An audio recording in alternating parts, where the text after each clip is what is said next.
Again, welcome to Through a Glass Darkly Radio. You're listening to us on United Public Radio. The intro song was Mark of the Doomslayer by Karl Casey at White Bat Audio. All right, sorry I had to do that twice. Let me see how many comments are like, we can't hear you. We can't hear you, idiot. We can't hear you, idiot. Let's go through that really quickly. Oh, what? It's messing with me typing again, telling me I'm not subbed. Yeah, it's unsubbing you. So I deliberately set up this podcast so that you cannot comment unless you are a sub. So YouTube is continuously unsubscribing you. So you're going to have to resubscribe. Because I know you're subscribed. I know you didn't deliberately unsubscribe. So yeah, I had over the last week, I would just see 6 people unsubscribe in an hour. YouTube is definitely, doing some. Yeah, this even my camera's looking kind of weird. How do I? It's definitely not that, and definitely some jackass changed my symbol to some Thundercats, so I got to change that too. Avatar, Unreal. All right, my camera, I have a blue, something's going on weird that I need to adjust. Oh, for Christ's sake.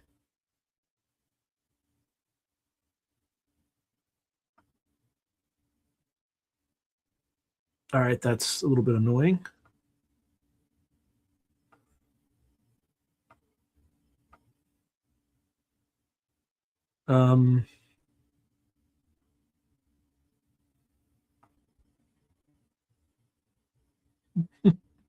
Not quite that. And not quite that. Wow, this is not ideal. Yeah, I have it about as dialed in as I can. So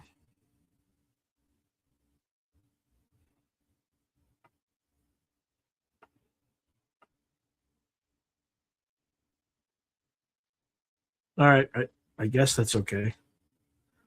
Unreal. All right, it's better now. It's all better now. It's all better now. Unreal. Well, I got 14 comments. All right, hold on. Let me.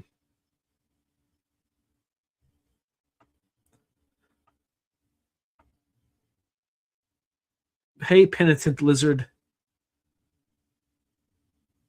It did that to you too. Yeah, this is why I deliberately set it up to catch YouTube doing it. Yep. We actually did a remote viewing on that. I said in December it was going to happen, and I was pretty cocky about it. Interesting. Yeah. Okay. I'm pretty sure I fixed it. Yep. Hey, let's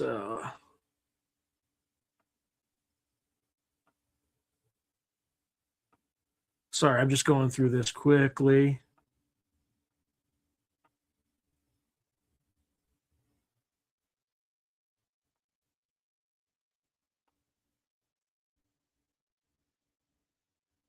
Okay. I do make fun of blue-haired people all the time. Or wear a blue wig. Yeah. Wait, out of sync. Am I out of sync? Am I out of sync? Yeah, kind of looks kind of weird. It's probably because I'm recording 4K, maybe? Maybe. Okay. All right.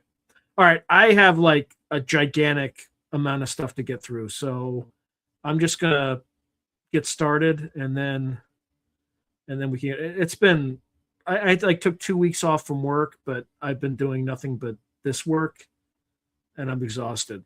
So it's not fixed. Okay. Yeah. Okay. trying to think what else I have to say, because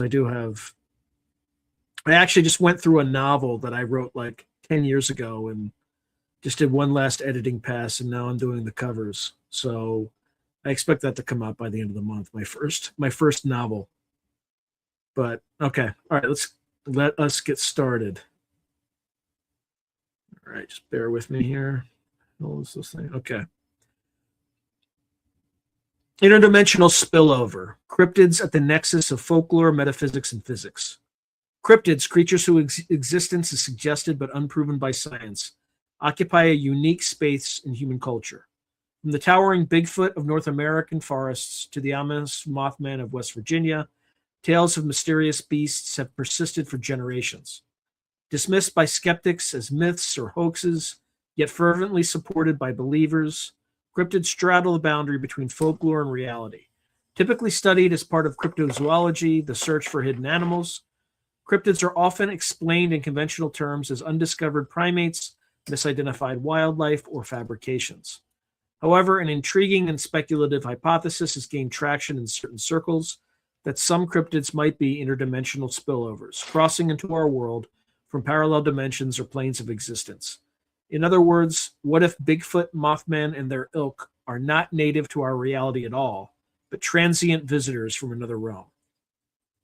This podcast explores this hypothesis through a scholarly lens, integrating insights from three distinct fields: folklore studies, metaphysics, and physics. Folklore studies provide context on how cryptid legends function as modern mythology and social narratives. Metaphysics, particularly the philosophical and esoteric concepts of multiple planes or possible worlds, offers frameworks for conceiving realities beyond the visible. Physics contributes theories or higher dimensions of parallel universes that, while speculative, ground the idea of interdimensional travel in scientific discourse. By weaving together these perspectives, we aim to examine whether the interdimensional hypothesis of cryptids can be articulated in a coherent theoretical framework. We will analyze notable case studies, Bigfoot, Mothman, and others, evaluating how well the spillover theory explains their mysterious behaviors and cultural impact. The tone throughout will remain scholarly and evidence-based, though we will allow room for reasoned speculation given the topic's extraordinary nature. Structurally, we're going to start with a literature review of each discipline's relevant contributions, folklorists' interpretations of cryptids as cultural phenomena, metaphysical and spiritual notions of other dimensions, and scientific theories of multiverses and extra-dimensional space. Next, we outline a theoretical framework that synthesizes these insights, defining what an interdimensional spillover might entail and how it could be investigated. In the case study analysis section, we delve into Bigfoot, Mothman, and a selection of other cryptids, such as the chupacabra and phenomena from window areas like Skinwalker Ranch, to see if interdimensional hypotheses shed light on their lore and reported behavior. And then we'll kind of have a discussion that follows, examining the implications of this hypothesis, its strengths, challenges, and what it reveals about our need to explain the unexplainable. Finally, the conclusion reflects on the value of interdisciplinary approaches to mysteries like cryptids, acknowledging that while the interdimensional spillover idea remains unproven, exploring it can enrich our understanding of both the unknown and the cultures that grapple with it. By integrating folklore, metaphysics, and physics, this podcast does not claim to prove that cryptids are interdimensional beings. Rather, it aims to critically explore how this hypothesis can be framed and what insights can emerge from treating cryptid stories as more than mere superstition, possibly as hints of a reality more complex than modern science typically allows. In doing so, we tread a fine line between scholarly analysis and imaginative conjecture, echoing the dual nature of cryptids themselves, creatures at once of fact and folklore, of this world and perhaps beyond it. So let's start with folklore studies. Cryptids as cultural phenomena. Cryptids have long been a subject of folklore, legend, and their narratives evolving with the cultures that recount them. Folklorists approach creatures like Bigfoot and Mothman not necessarily as biological entities, but as cultural artifacts.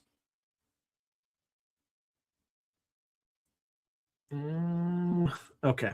Symbols laden with meaning, born from specific historical and social contexts. Modern cryptid lore can be seen as a form of contemporary mythology or urban legend, serving many of the same functions as traditional folklore. As scholar Peter Dendel observes, popular interest in cryptozoology surged in the late 20th century through a publishing frenzy of cryptid guides and the rise of the internet facilitating story sharing. Dendel's analysis situates the emotional commitment to cryptids in a broader context of tension between popular and elite perspectives. Historically, tales of hidden creatures reflected a quiet resistance of untutored masses against the emerging scientific consensus of the educated elite. In the modern world, cryptozoology plays new psychological roles, channeling guilt over environmental destruction by fantasizing that lost species still survive, allowing people to recapture a sense of mysticism and danger in a world now perceived as fully charted, and expressing defiance against scientific authority by validating personal experiences over expert skepticism. In short, cryptid legends fulfill emotional and cultural needs. They re-enchant a world rendered prosaic by maps and data, and they offer an imaginary area or arena where the unknown still lurks. Recent scholarship in folklore and the humanities continues to explore these themes.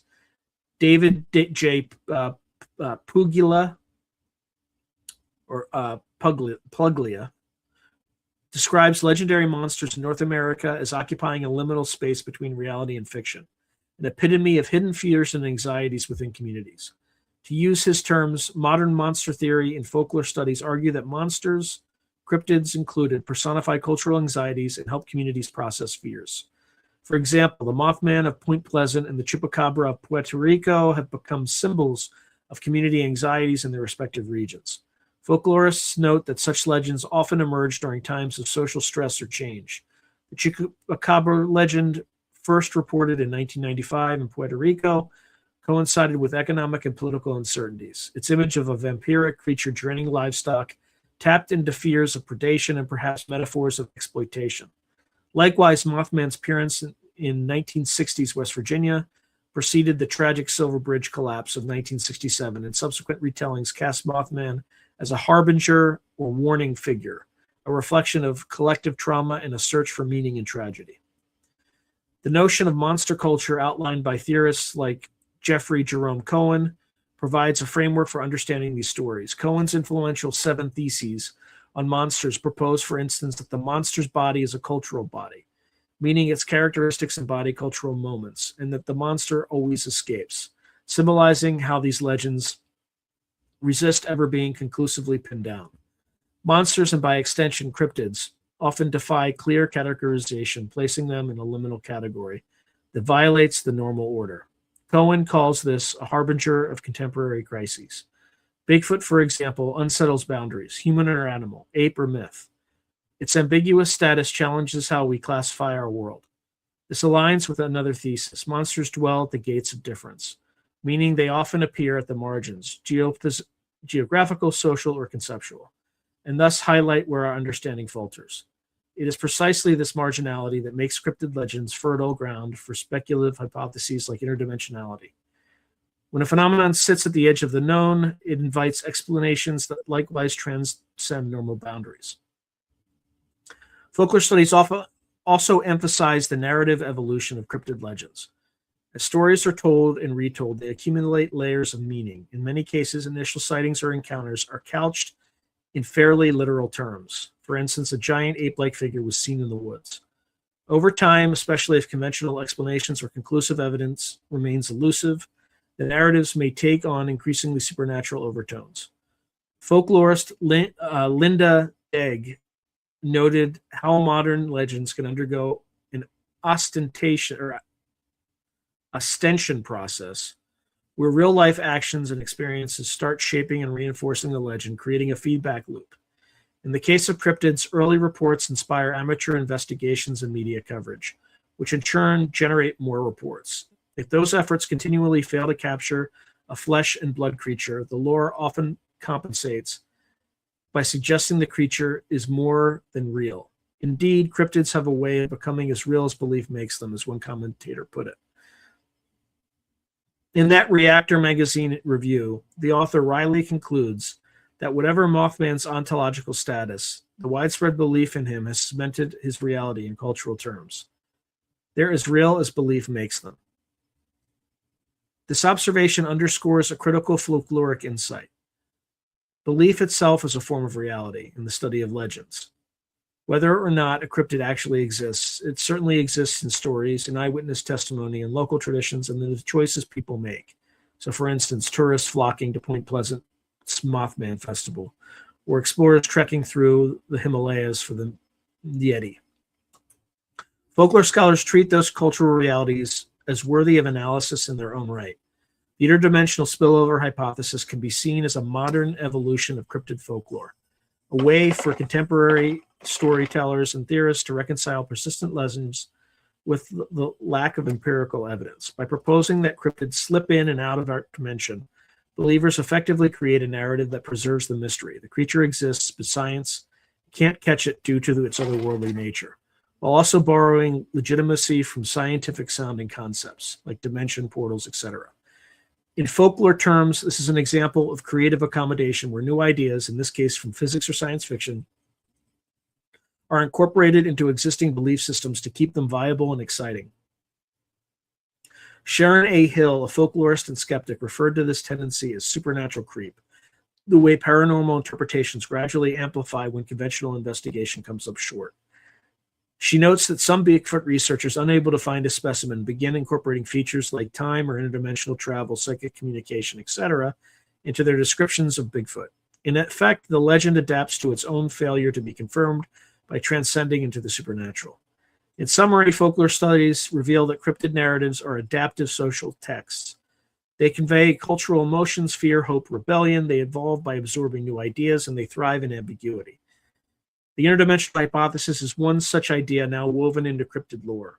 Before evaluating its plausibility, it is important to recognize its folkloric utility. It keeps the legend alive by positing that cryptids can vanish at will or come from realms unseen. The lack of evidence transforms from a problem into a proof of concept. Evidence is scant because these beings aren't regular animals. This narrative moves strongly parallels older folklore motifs.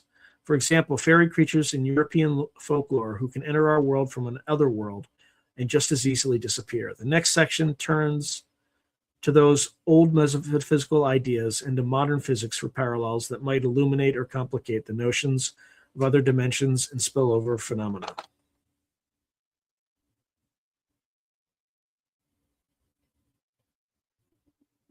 Oh boy.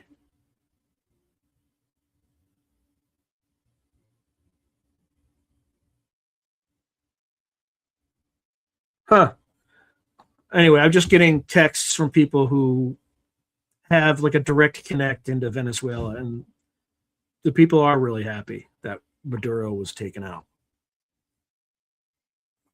Or at least that seems to be consensus so far. All right. Metaphysics and esoteric insights, other planes of existence. When considering cryptids as possible interdimensionals, we venture from the realm of folklore into the domain of metaphysics, the branch of philosophy and theology concerned with the fundamental nature of reality. Metaphysicians and spiritual thinkers have long entertained the idea that reality may be layered or multi-leveled, comprising dimensions or planes beyond the immediately observable. While academic philosophers typically discuss possible worlds in abstract terms, various esoteric and religious traditions have explicitly described other realms inhabited by non-physical beings. These concepts provide a historical and theoretical backdrop for the idea that creatures might literally come from another world into ours. One relevant strand comes from modern metaphysics and philosophy, the study of possibility and necessity. Philosopher David Lewis, for example, famously championed modal realism, the idea that all possible worlds are just as real as the actual world we inhabit. In Lewis's view, every way that a world could possibly be corresponds to an actually existing world, completely separate from ours but no less concrete.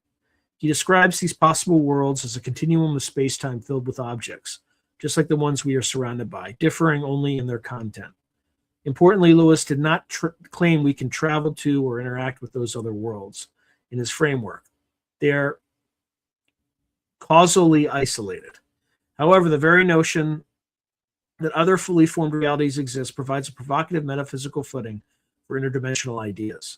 If one nudges Lewis's theory, even as a thought experiment, it raises the whimsical question, could a Bigfoot-like creature exist in a neighboring possible world and somehow cross into ours? Mainstream philosophy would answer no, since Lewis's worlds don't overlap.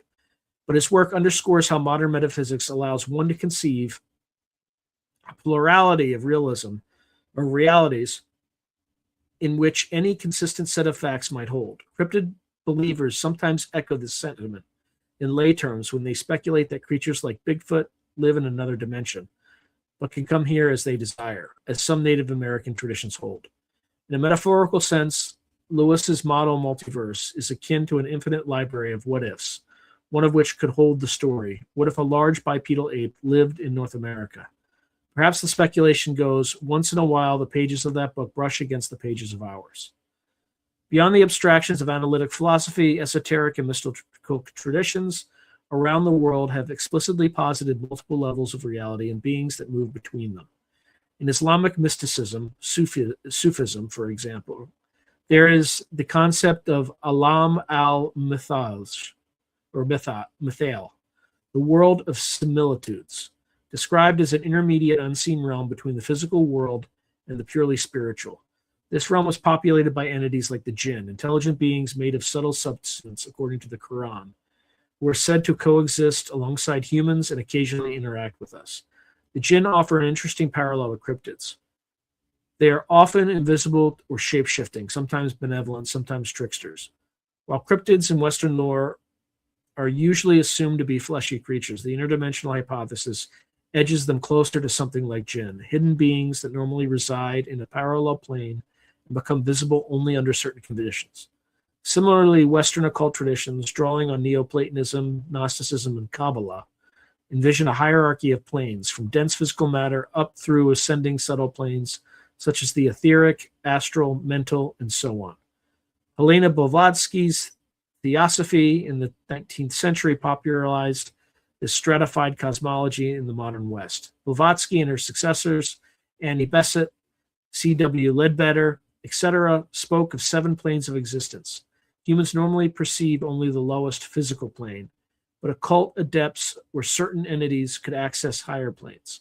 The astral plane in particular was described as a realm of spirits, ghosts, and thought forms, a concept not too distant from saying another dimension full of weird beings.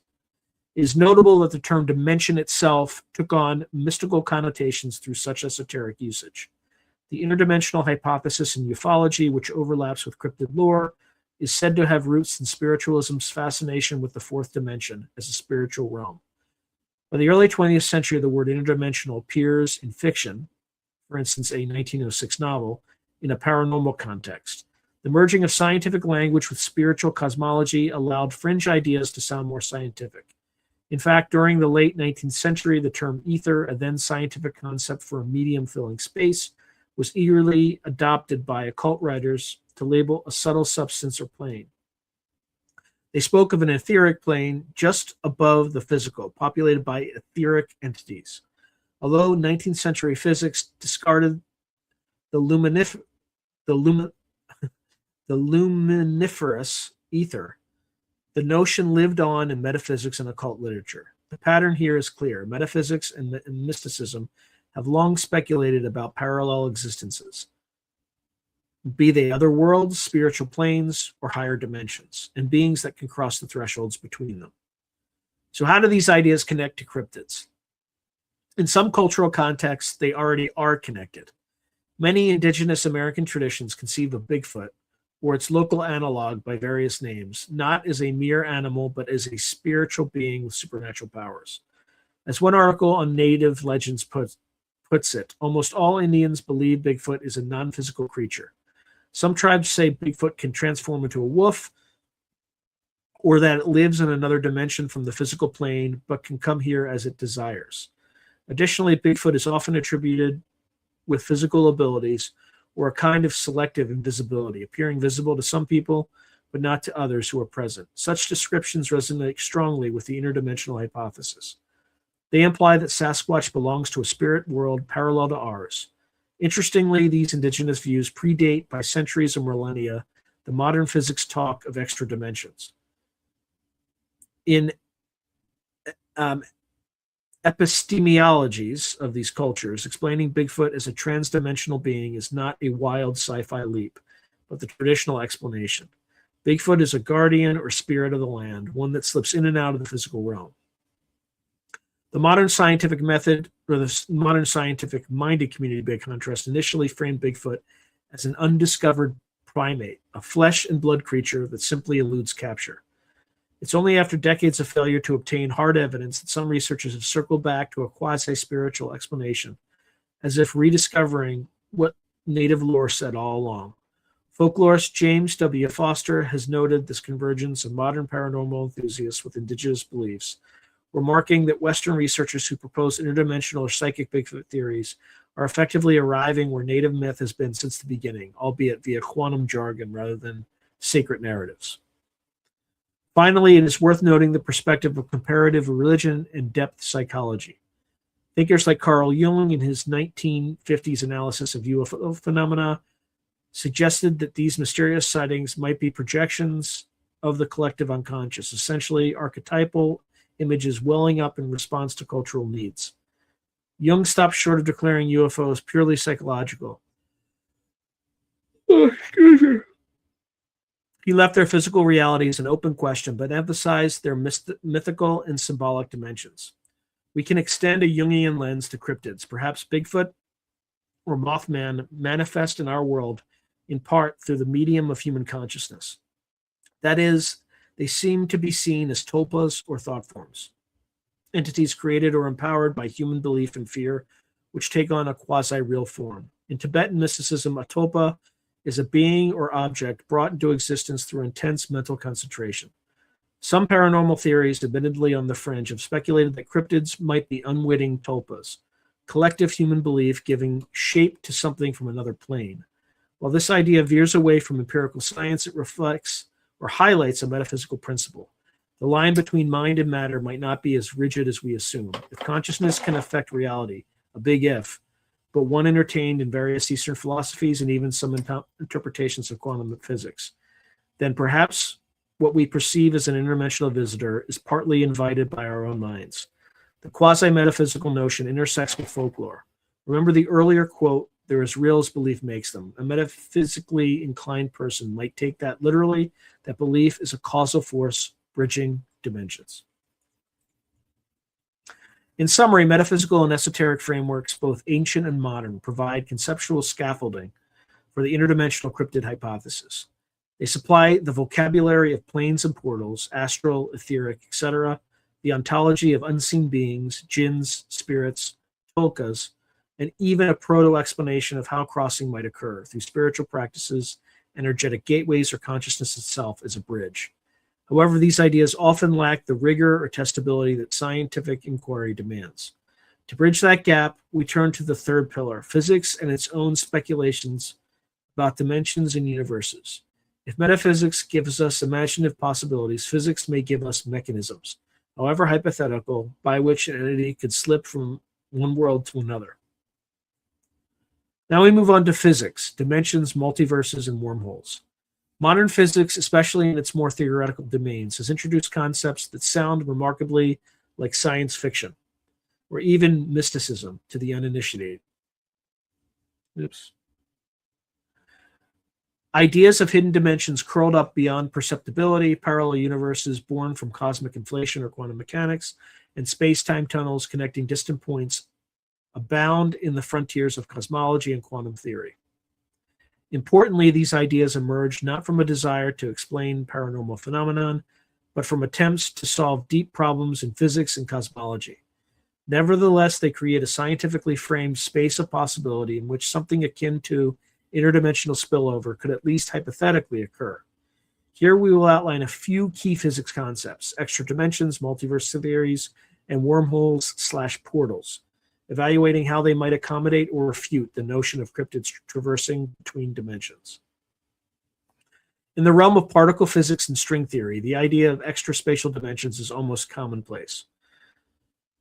While we experience only 3 dimensions of space plus 1 of time, certain theories suggest there could be more spatial dimensions that are not readily apparent. For instance, in string theory, a leading albeit unproven framework for unifying forces and particles, the mathematics work out elegantly only if we assume around 10 or 11 dimensions in total. These extra dimensions are thought to be compactified or curled up extremely small scales, which is why we don't notice them in everyday life. Physicist Lisa Randall, in her book Warped Passages, discusses scenarios in which these hidden dimensions might even be infinite in extent, but warped in such a way that only gravity and not other forces can penetrate into them. One model developed by Randall and Raman Sundram in 1999 imagines our observable universe as a three-dimensional brain floating in a higher dimensional space, the bulk. Ordinary matter and light are stuck to our brain, but gravity leaks out into the extra dimension, which could explain why gravity is so weak compared to other forces. Intriguingly, the Randall-Sundram model implies that if the bulk dimension has certain properties, it might allow effects that appear exotic, for example, miniature black holes or shortcuts in space. In fact, one consequence noted by researchers is that traversable wormholes might be possible in a brain world scenario without needing negative energy, which is normally required. This is a highly theoretical suggestion, but it shows that mainstream physics does allow speculation on interdimensional travel, at least in the sense of moving through unseen dimensions to shortcut our own. Now consider the multiverse ideas. There are multiple multiverse theories in physics, arising from different subfields. One version comes from quantum mechanics, the many worlds interpretation proposed by Hugh Everett in 1957, famously posits that every quantum event that could happen does happen, but in divergent branches of the universe. Thus, at every moment, reality splits into countless versions. A multiverse of parallel timelines. In each branch, a different outcome of each quantum event is realized. The many worlds concept implies an unimaginably large number of universes that are parallel to ours. Though in this theory, they do not interact. They merely span a vast configuration space of possibilities. If taken at face value, one of those universes could indeed contain, say, an actual Bigfoot, even if our timeline doesn't. However, by construction, the branches don't reconverge, so no Bigfoot would jump from one branch to another. Another multiverse proposal is cosmic inflation's bubble universes. Physicist Alan Guth, Andre Lindy, and others argue that if inflation, an exponential expansion of space in the very early universe, occurs in a broad swath of space-time, it may not end uniformly. Some regions stop inflating and become bubble universes like ours, while elsewhere inflation continues, budding off other bubble universes endlessly, a process called eternal inflation. This yields a multiverse of distinct universes separated by inflating space. These bubble universes might have different physical constants or compositions. Again, direct interaction seems precluded by the vast and expanding gulf between bubbles. Yet some theorists ponder if bubble collisions could occur, leaving imprints. No evidence of such collisions has been found in our cosmic microwave background, but the idea isn't entirely fantastical.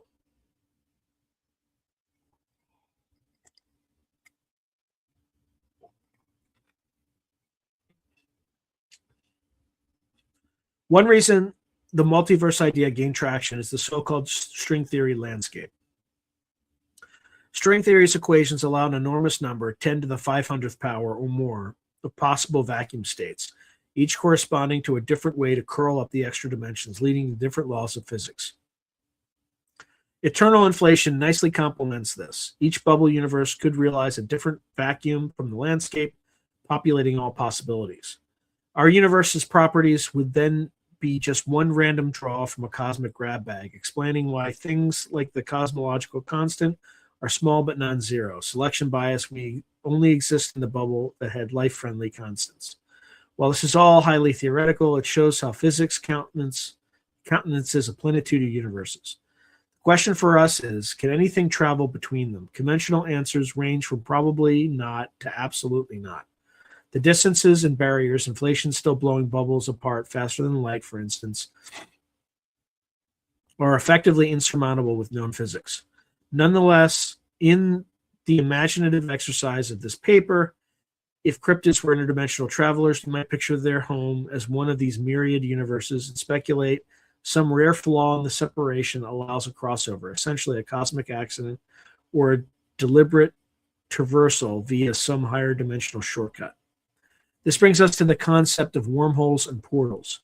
Wormholes are hypothetical solutions of Einstein's general relativity equations that act as tunnels connecting two distant points in space-time.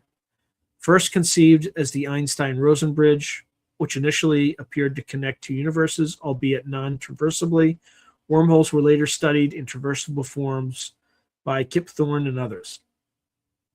A traversable wormhole, if it exists, could allow matter to move from one location to another almost instantly. Typically, to keep a wormhole throat open, exotic matter with negative energy is required, which has no confirmed existence through quantum Casimir, though quantum Casimir effects hint at the concept. Some recent studies even suggest tiny wormholes might be possible without exotic matter under certain conditions involving quantum fields and special space-time geometries. For the purposes of interdimensional cryptids, a portal is essentially a lay term for a wormhole or a similar dimensional gateway. If Bigfoot or Mothman are using portals, one could imagine a localized tear in space-time connecting our environment to some other realm. Notably, this is exactly how some eyewitnesses and researchers have described events. A portal opening guarding by little demonic Bigfoots that allow the creature to appear or disappear without a trace, as Sharon Hill relayed skeptically from paranormal investigators' reports. In Hill's account, shining a flashlight at the portal made it vanish, poof, like magic. The portal explanation is invoked by those enthusiasts to explain the lack of physical evidence. Bigfoot literally isn't here most of the time, and when it is, it's half in another dimension. From a physics perspective, if one took this seriously, it would require very exotic conditions. Perhaps a localized region of space-time with extreme curvature or quantum gravitational effects. No such phenomena are known to mainstream science on the human scale. However, one might speculate about natural wormholes. Some cosmological models, especially in the context of brain world scenarios or quantum gravity, allow the existence of mini wormholes that could pop in and out of existence at microscopic scales. Enlarging one to microscopic size for an animal to pass through is far beyond any known mechanism. Yet here is where speculative reasoning steps in. If an advanced technology or an unknown natural process did manage it, what would it look like? Possibly a glowing sphere or tunnel of light, sudden electromagnetic disturbances, etc. It's fascinating that many paranormal reports and hauntings, UFOs, and cryptid encounters alike do mention orbs of light, strange electromagnetic effects, compasses spinning, batteries draining, and feelings of distortion in the environment. For example, people who claim to have encountered Bigfoot often also report bizarre occurrences such as odd lights, electromagnetic disruptions, or an abrupt feeling of disorientation in the surroundings. In the Connect paranormal summary, these are taken as indicators that a portal might have been in use, allowing the creature to slip in or out. A physicist might smile at these anecdotes, but one could muse if a wormhole did open near observers. One might indeed expect electromagnetic anomalies due to intense gravitational tidal forces affecting electrical equipment and psychological distortion, perhaps due to magnetosensory effects on the brain or just sheer shock. Astrophysicist Eugene Lim notes in a 2023 Phys.org article that talk of multiverse and parallel universes, while speculative, is grounded in serious physics. He emphasizes that these ideas weren't concocted from science fiction, but fell out of equations and cosmological models. The many worlds interpretation of quantum physics suggests all outcomes happen, implying a branching multiverse. The eternal inflation scenario gives a multiverse of vast bubble universes, and string theory's extra dimensions plus landscape provide the settings for those myriad universes. Excuse me. In the same piece, Lim reminds us that while these ideas solve some puzzles, they also raise deep questions. For instance, if there are 10 to the 500th possible universes, where are we in the string landscape and why? One answer offered is the anthropic principle. Aided by the multiverse, we find ourselves in one of the rare universes that can support intelligent life because only those universes get observers. All the rest might have sterile or bizarre physics. If cryptids were interdimensional spillovers, one could whimsically argue that they are an anthropic symptom in reverse. Not only is our universe fine-tuned for life, it might even be that life or organisms occasionally wander between universes. Of course, this is pure speculation. There's no accepted mechanism for such wanderings. However, intriguingly, some physicists have contemplated the notion of brain collision events. In one picture, the ekpyrotic model in cosmology, our universe's Big Bang might have been caused by a collision between two 3D brains floating in a higher dimension. If brains can collide, perhaps small interactions could occur more gently. A cryptid appearing might be likened to a brain leakage, a tiny region where two universes, two brains briefly make contact, allowing an exchange of matter and energy. This is not standard physics by any means, but it's a theoretically conceivable scenario in the brain world context. In fact, the notion of window areas mentioned earlier, where UFOs and cryptids frequently appear, is uncannily similar to saying certain locales have a weak spot in the fabric between dimensions. John Keel speculated that Earth's magnetic field anomalies might be responsible for such window areas. He noted the planet is pockmarked with magnetic anomalies, hinting that these could facilitate breaches in the normal rules. Could geomagnetic oddities open a sort of natural wormhole? It's a stretch, but worth noting that geophysically, some places like the Uinta Basin in Utah, home of Skinwalker Ranch, do have unusual magnetic readings. At Skinwalker Ranch, a team of researchers documented an occasion where a glowing orange portal opened in midair through which a strange humanoid creature emerged. They also noted spikes in radiation and magnetic readings during various incidents. While such reports are anecdotal and controversial, they feed the idea that physics as we know it may have rare loopholes or extreme edge cases when an overlap between worlds become visible. In sum, from the advantage of physics, extra dimensions are possible but tiny or hidden. Parallel universes are plausible in theory but distant and non-communicating, and wormholes are a solution of the equations but requiring unreal conditions to be traversable. None of these phenomena have been empirically confirmed in a way that can directly support interdimensional cryptids, yet they show that science is not entirely devoid of concepts that rhyme with the idea. Physics, therefore, produces a language and conceptual toolkit that can be appropriated to imagine how an interdimensional spillover might occur. It is important to stress that the mainstream scientific stance would be extremely skeptical of applying these theories to explain cryptids. Extraordinary claims require extraordinary evidence. And currently, cryptids provide scant physical evidence at all, let alone evidence of exotic physics. Nevertheless, for a multidisciplinary exploration, physics gives us a way to discuss interdimensionality without abandoning rationality altogether. We can frame questions like, if Bigfoot were interdimensional, what conservation laws might be broken or preserved?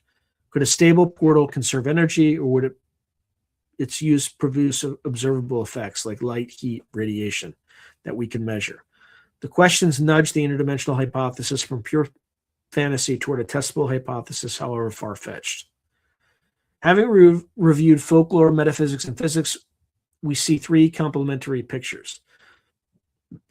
Folklore tells us why people might believe in interdimensional beings, to keep wonder alive, to explain anomalies, to convey a meaning. Metaphysics offers what it might mean philosophically or spiritually to exist in another plane. Physics suggests how, in principle, the barriers between realities could be pierced, though with great difficulty. We now proceed to integrate these perspectives into a cohesive theoretical framework and then apply it to concrete cases of cryptids to assess whether the interdimensional spillover idea holds any explanatory power. Okay, so sorry, folks, I ain't gonna sleep last night. Synthesizing the insights from the prior section, we propose a theoretical framework for the interdimensional spillover hypothesis as it pertains to cryptids. In this framework, cryptids are hypothesized to be entities whose origin lies in a parallel realm or dimension distinct from our familiar physical world, but which occasionally and temporarily manifest in our reality. The framework must account for three aspects. One, the ontological status of these parallel realms. What and where are they? Two, the mechanism of spillover. How and why an entity would cross into our dimension. And three, the expected signatures of such a crossing.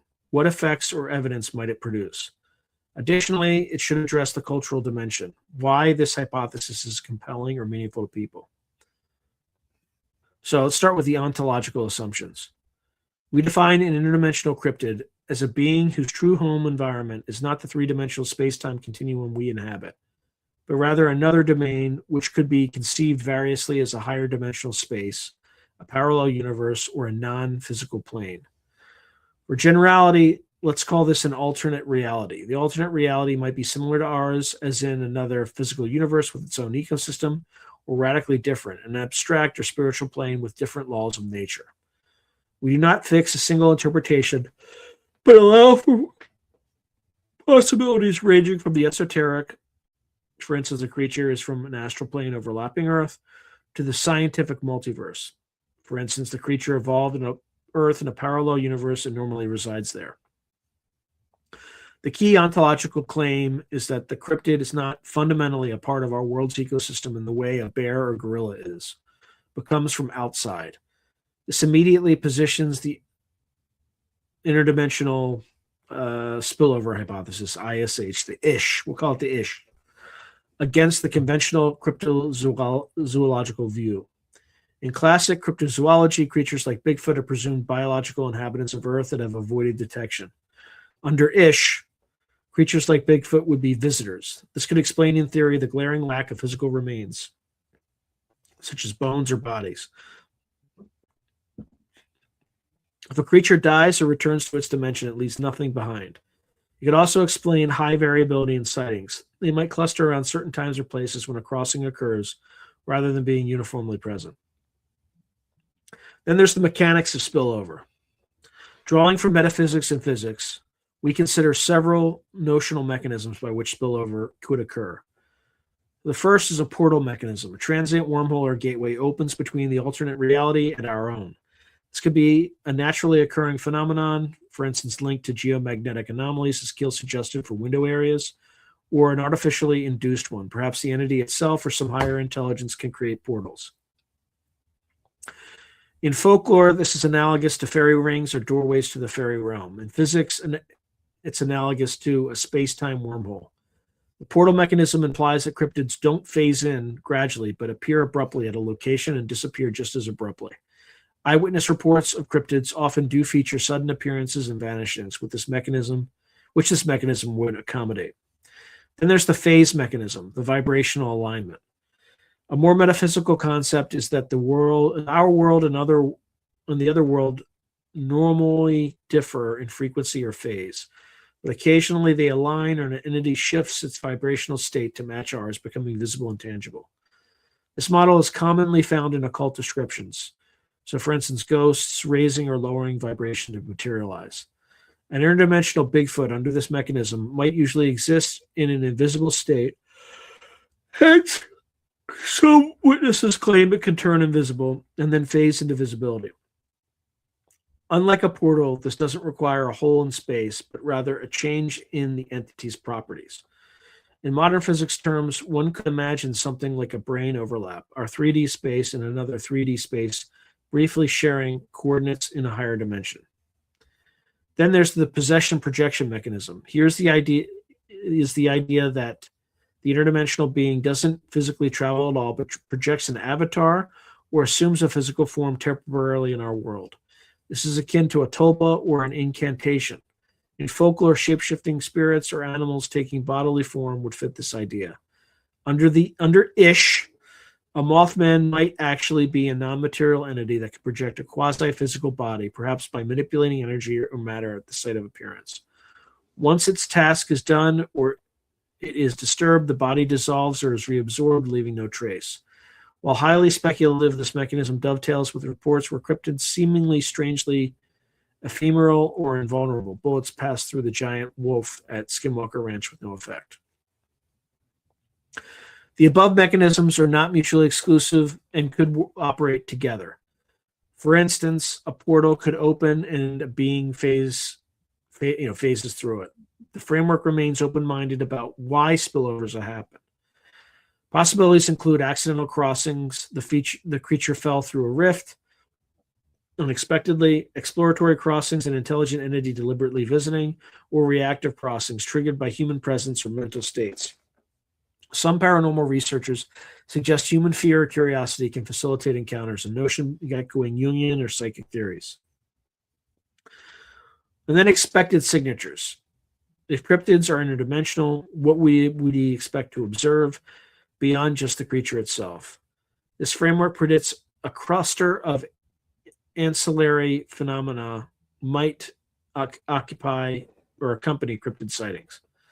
The first are the electromagnetic disturbances. As mentioned, if a portal or dimensional shift involves exotic physics, it might disturb electromagnetic fields.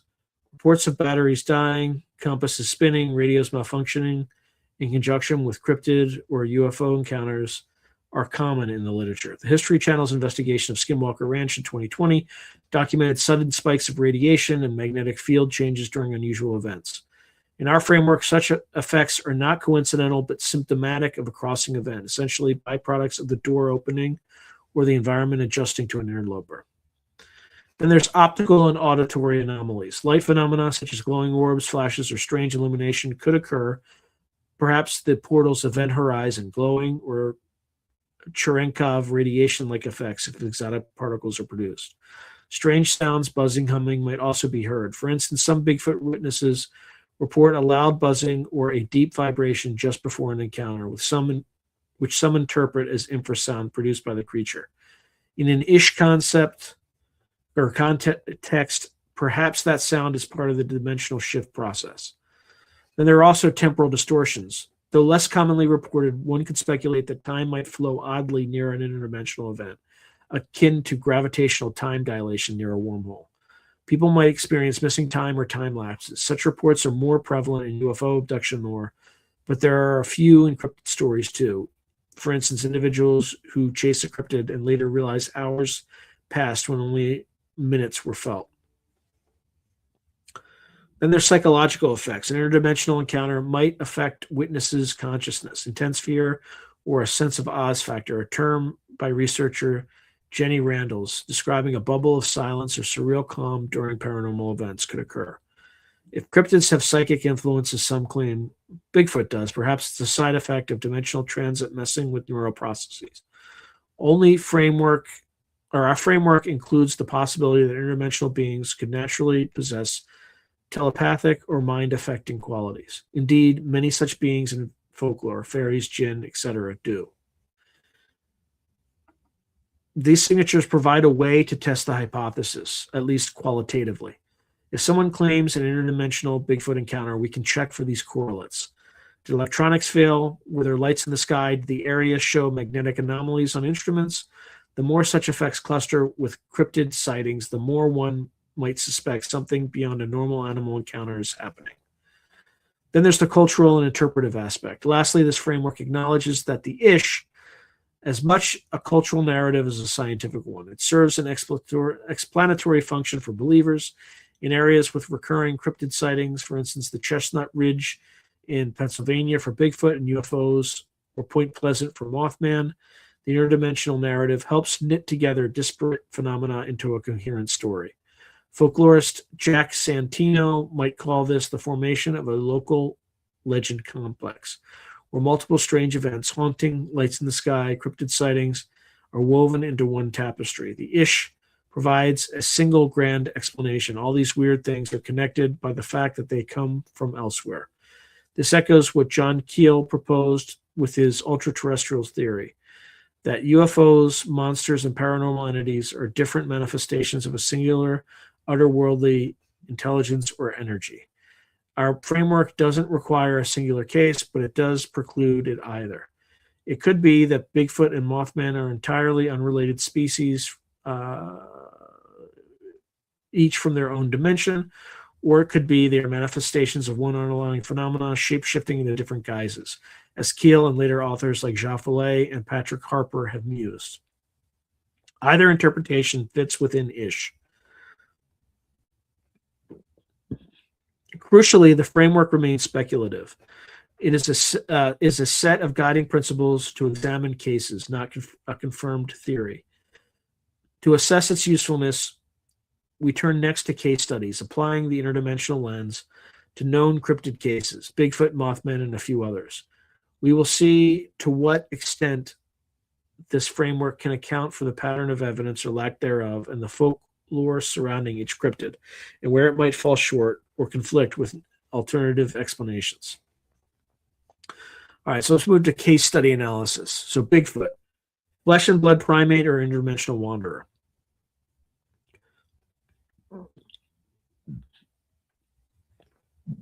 Bigfoot, also known as Sasquatch, is perhaps the most famous cryptid in North America. Described as a large bipedal, hairy, ape-like creature, Bigfoot has been sighted in forests from the Pacific Northwest to the Appalachian Mountains. The modern Bigfoot legend crystallized in the late 1950s with reports from California and the famous 1967 Patterson-Gimlin film, a short clip allegedly showing a striding Sasquatch. For decades, the dominant hypothesis among Bigfoot researchers was zoological. Bigfoot was assumed to be a relic hominid or great ape species, sometimes linked to the extinct giant ape, Gigantopithecus. Many sought physical proof, footprints, hair, scat, and ultimately a body or bones to verify its existence. Yet, despite thousands of eyewitness accounts and footprints, casts, no definitive physical specimen has been found. The frustrating lack of hard evidence, despite Bigfoot's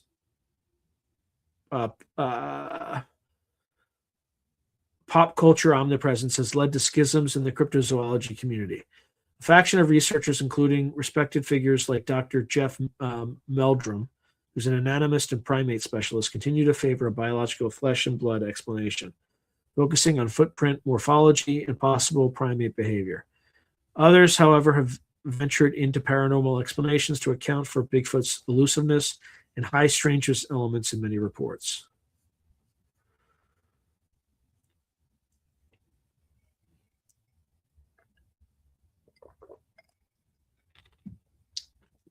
Now we move to interdimensional perspectives. By the 1970s, a few researchers like John Keel and Ivan T. Sanderson began noting odd correlations.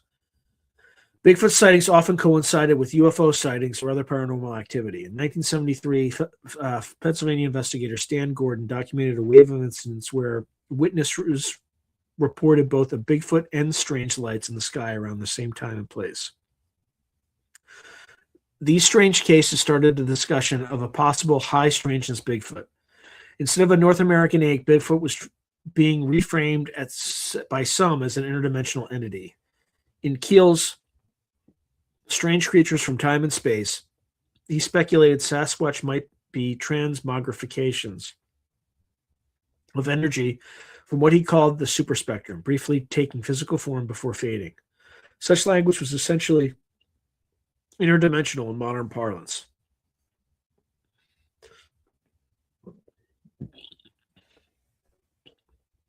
In recent years, the interdimensional theory has been embraced by a subset of Bigfoot enthusiasts in books. Books like The Psychic Sasquatch by Jack Lapseritis and Quantum Bigfoot by Ron Moorhead explicitly posit that Bigfoot has paranormal abilities and originates from a non-ordinary reality. While these works are not scientific, they collect anecdotal evidence, eyewitnesses who claim Bigfoot vanished in a flash of light, or footprints that trail off suddenly in an open field as if the creature literally disappeared mid-stride. Indeed, disappearing tracks are a recurring motif. Many Bigfoot footprints have been followed by trackers only to stop abruptly in snow or mud with no sign of where the creature went. No final prints indicating a jump to a tree, no crawling, just ending. For flesh and blood advocates, this can mean the creature backtracked carefully or leaped somewhere, though that often seems implausible given the territory. For interdimensional proponents, this is practically a smoking gun, evidence that Bigfoot stepped back through the portal or shifted out of our dimension, hence no more prints. Consider a notable account from Skinwalker Ranch in Utah's Uinta Basin, an area notorious for associated paranormal phenomena. In the mid-1990s, researchers there claimed to witness a Bigfoot-like creature emerge from a tunnel of light hovering above the ground.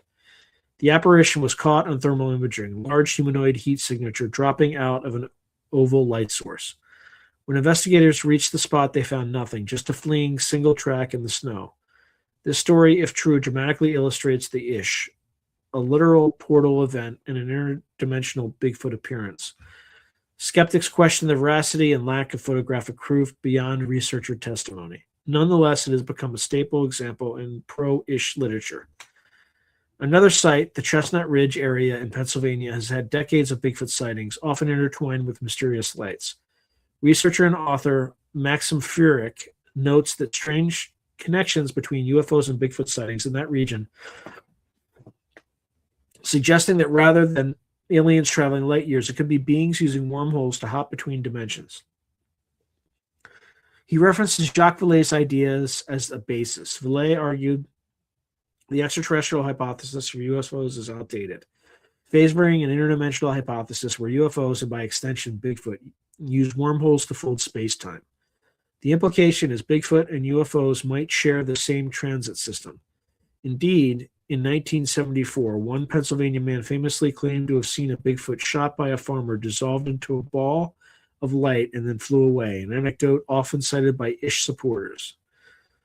Perhaps the most compelling support for an interdimensional view from a cultural standpoint is the resonance with Native American beliefs. As touched on earlier, many indigenous narratives regard Sasquatch as a spirit. For example, the Sioux speak of Chiatanka, Big Elder Brother, as a spiritual protector, and the Iroquois have legends of stone giants with supernatural powers. The Legends of America article summarized some Indian tribes think these creatures live in another dimension but can come here as they desire. This idea, frankly, is the interdimensional hypothesis articulated long before modern physics. Indigenous informants often caution that Bigfoot is not to be hunted or trifled with, as it's not an animal but a guardian being that can curse or lose one in the woods. Modern reports echo a quasi-supernatural tone. For instance, witnesses describing encounters often report a profound fear or sense of being watched before they see anything, as if the creature can affect their mind, leading to speculation about telepathy or infrasound.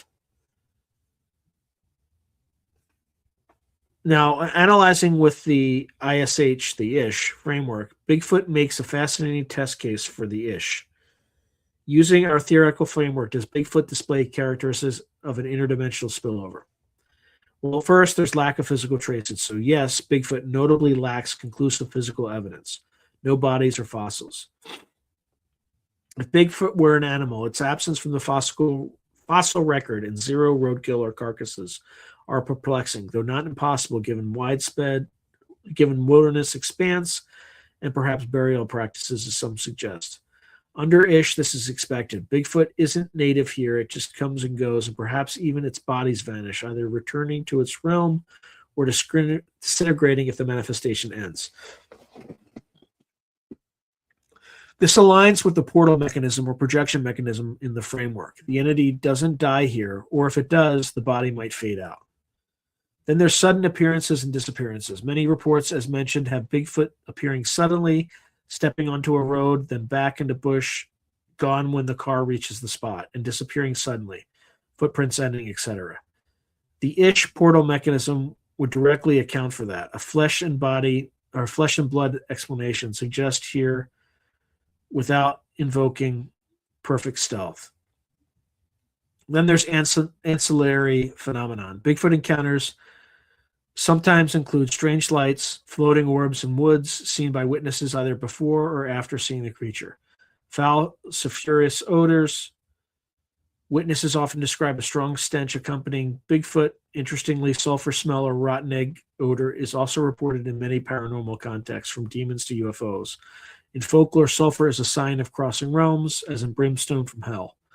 Additionally, electrical malfunctions have been reported, flashlights dying, camera batteries inexplicably drained when trying to photograph Bigfoot. Our framework sees these as potential signatures of an interdimensional event. On the other hand, skeptics might say they are convenient excuses for why no good photos exist. My camera died just when I saw it. Then there's psychological and physiological. Witnesses often describe being frozen in fear or experiencing a sense of unreality during encounters. In some cases, people report what they interpret as mind speak or telepathic communications from Bigfoot. If Bigfoot is interdimensional, perhaps it has mental abilities to induce calm or fear. Alternatively, if it's a projection, the encounter might be akin to a visionary experience induced in the witness's mind. Some researchers have compared Bigfoot's sightings to shamanic encounters with tutelary spirits. Given these points, the Ish can make sense of a lot of Bigfoot's enduring mysteries. However, it's important to consider counterpoints and challenges. There's the consistency of physical evidence. Some evidence of Bigfoot is quite mundane. Clear footprints with dermal ridges, audio recordings of calls or wood knocks, hair samples usually identified later as known animals, but a few defy identification beyond primate-like. If Bigfoot were popping in and out of reality, one might expect its physical interactions to be inconsistent or weird, like partially formed footprints or flickering visibility. Yet footprints often show a heavy weight and normal gait, suggesting a solid animal. One might counter when manifest, it's fully physical, leaving normal traces. It's only at entry-exit points that anomalies occur, like tracks ending. But still, for all practical purposes, a manifested Bigfoot in this view behaves exactly like a biological being. It eats, leaves scat, howls, etc. This raises the question, if it can be so completely physical, how does it transition out? Does its scat vanish later? Interestingly, very few alleged Bigfoot scat or hail samples hold up. Maybe it does vanish later. The Ish doesn't fully answer why more trace evidence isn't collected unless Bigfoot visits are brief and in remote areas where traces aren't found, or do they avoid leaving evidence deliberately? Multiplicity and breeding. There are thousands of Bigfoot reports across decades implying either a breeding population of creatures or a repeatedly visiting entity. If interdimensional, are we dealing with one or several Bigfoot?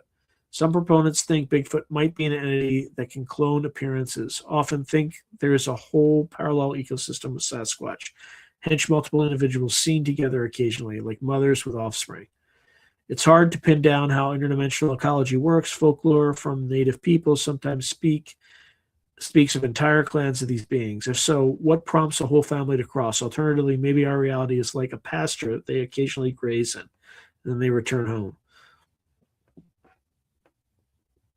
And then why primates? If dimensions overlap, why so many interdimensional interlopers look like upright apes? One might expect a truly alien world to produce very non-human-like entities.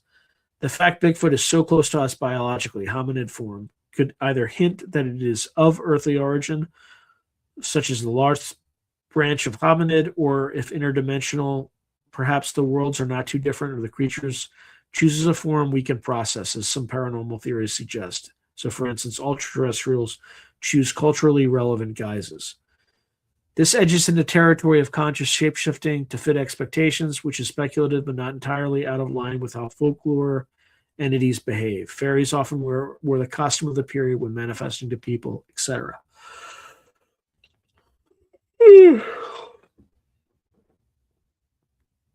In conclusion, for Bigfoot, the interdimensional hypothesis provides a framework that intriguingly fits many odd aspects of the Sasquatch saga: the vanishing axe, the cross phenomenon links, the folklore alignment with spirit beings, and the frustration of conventional search. It recasts Bigfoot from a biological mystery to an ontological mystery. Not what species is Bigfoot, but what reality is Bigfoot from. For science-minded folks, this is arguably jumping from the frying pan into the fire. It multiplies mysteries rather than resolving them. But for those comfortable with Fortean anomalies, it offers a satisfying explanation that addresses the primary problem, lack of proof, by essentially saying Bigfoot is real, just not in the way you think. As Bigfoot researcher John Napier once said, if they don't exist, something else is going on that is even more interesting. The Ish takes Napier's dilemma and runs with it. Maybe that something else is indeed far more interesting, like cracks in reality. All right, then we have the Mothman, the harbinger for another world. The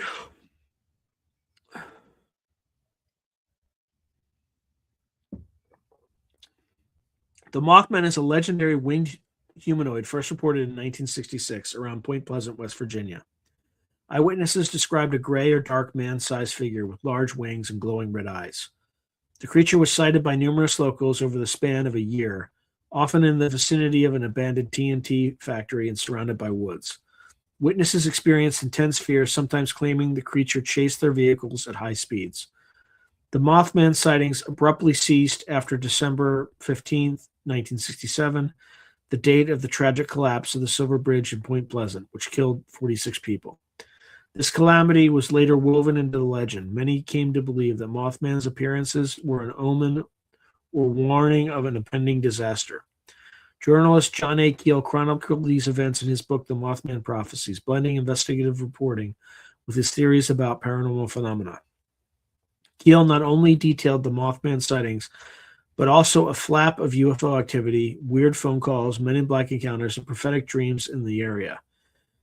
He ultimately put forward that Mothman was not an isolated cryptid, but part of a broader pattern of ultra-terrestrial manifestations, entities from a parallel reality with perhaps a penchant for playing tricks on humans.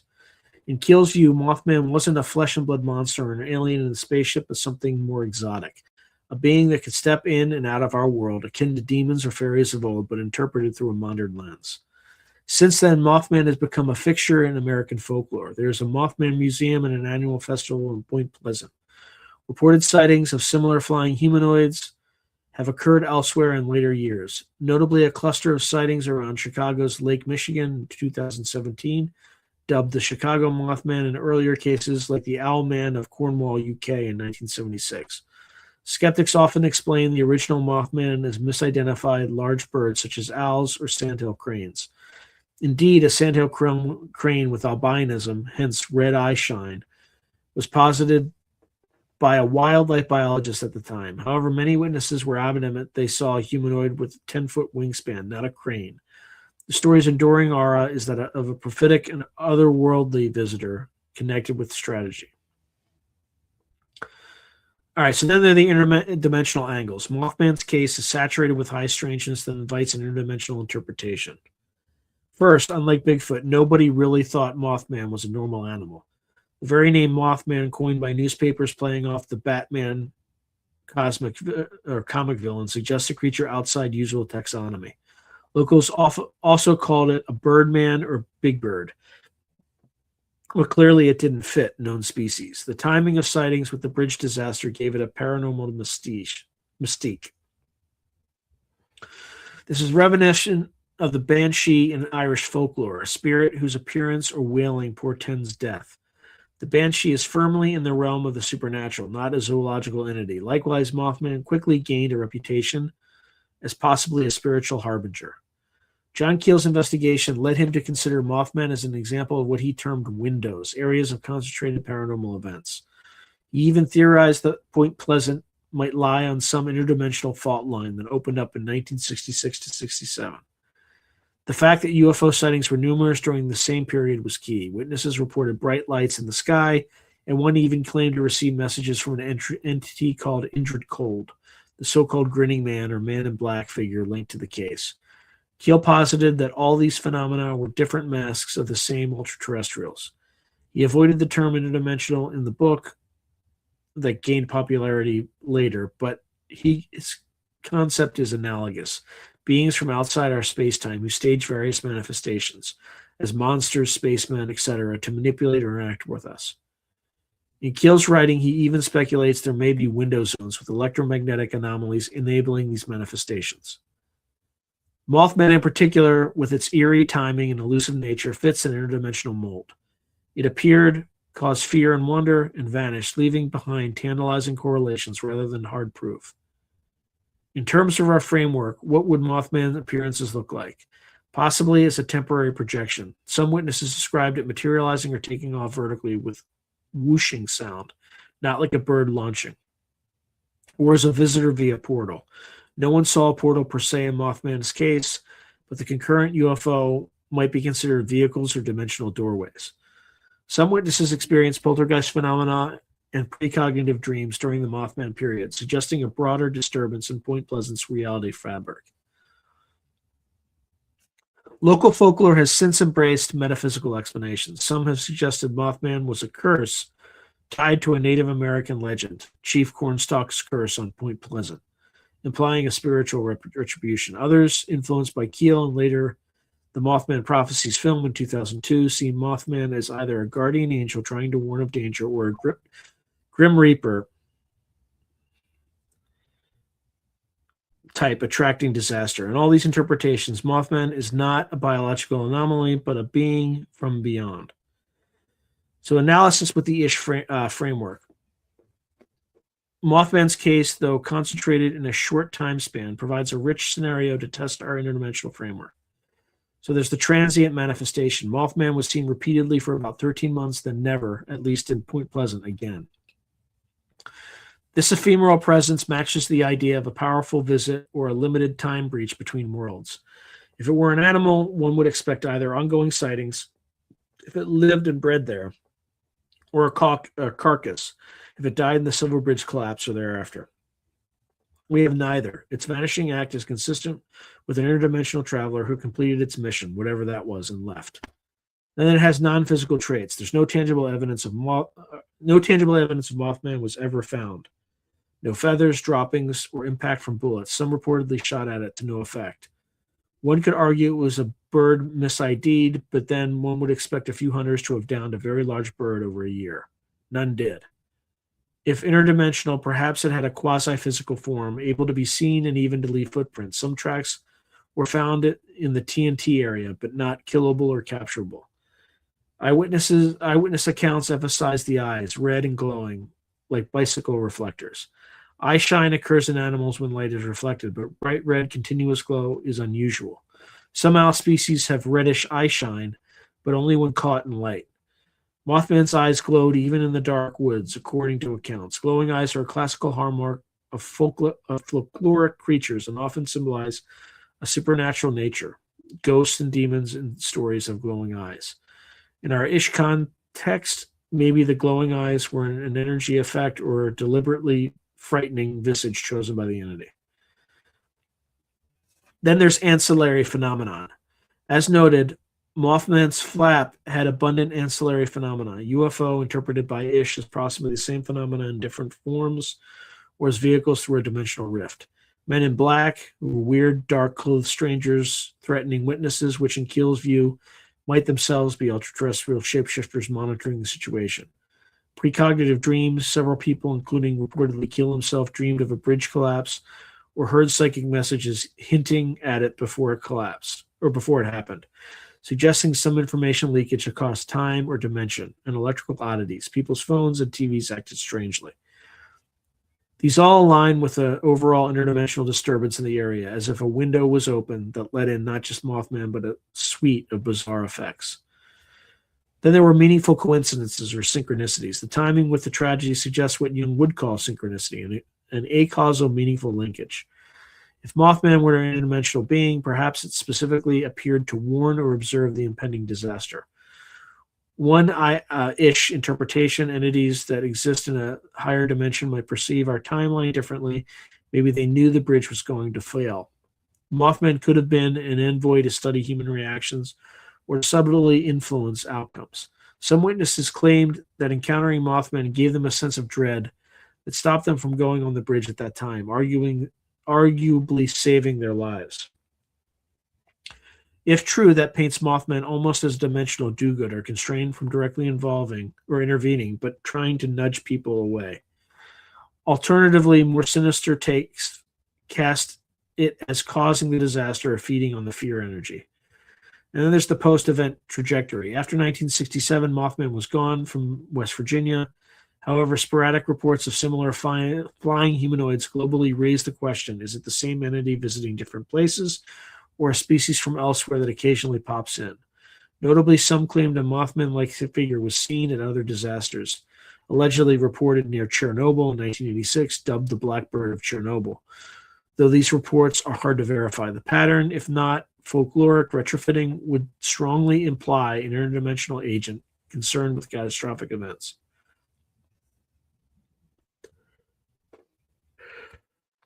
Ooh. Sorry, folks. It's just a long day.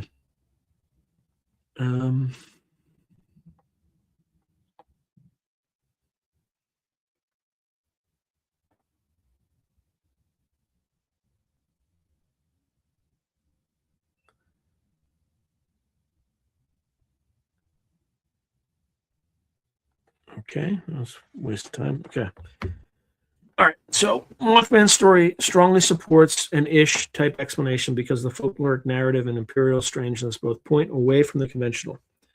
Even skeptics who debunk the eyewitness reliability can't deny that the legend took on a supernatural life. The interdimensional hypothesis almost becomes part of the legend itself, thanks to Keel. From a strict scientific angle, one might prefer a simple answer, or a simpler answer. It was just owls plus mass hysteria, but that fails to account for the UFO and MIB and psychic elements. It treats them as unrelated coincidences or exaggerations. The Ish, in contrast, provides a one-stop explanation. Everything was part of one grand phenomenon of cross-dimensional interaction.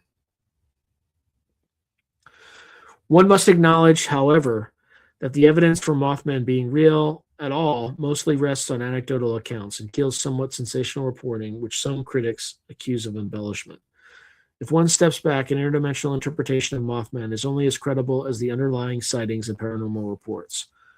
For those inclined to believe the witnesses, Ish ties it together neatly. For those more skeptical, Ish might seem like making a myth even more mythic. Yet from a cultural perspective, the Mothman case shows how people naturally gravitate to an interdimensional type story to explain the unexplainable. It serves a narrative need, bridging occurrences in a purposeful way. For instance, Mothman came from beyond to warn us. It also fits the age-old template of messengers from the spirit world. In modern terms, the spirit world is reconceived as another dimension or parallel universe. The messenger becomes a cryptid rather than an angel, but structurally it's the same idea. Then there's other cryptids and window phenomena.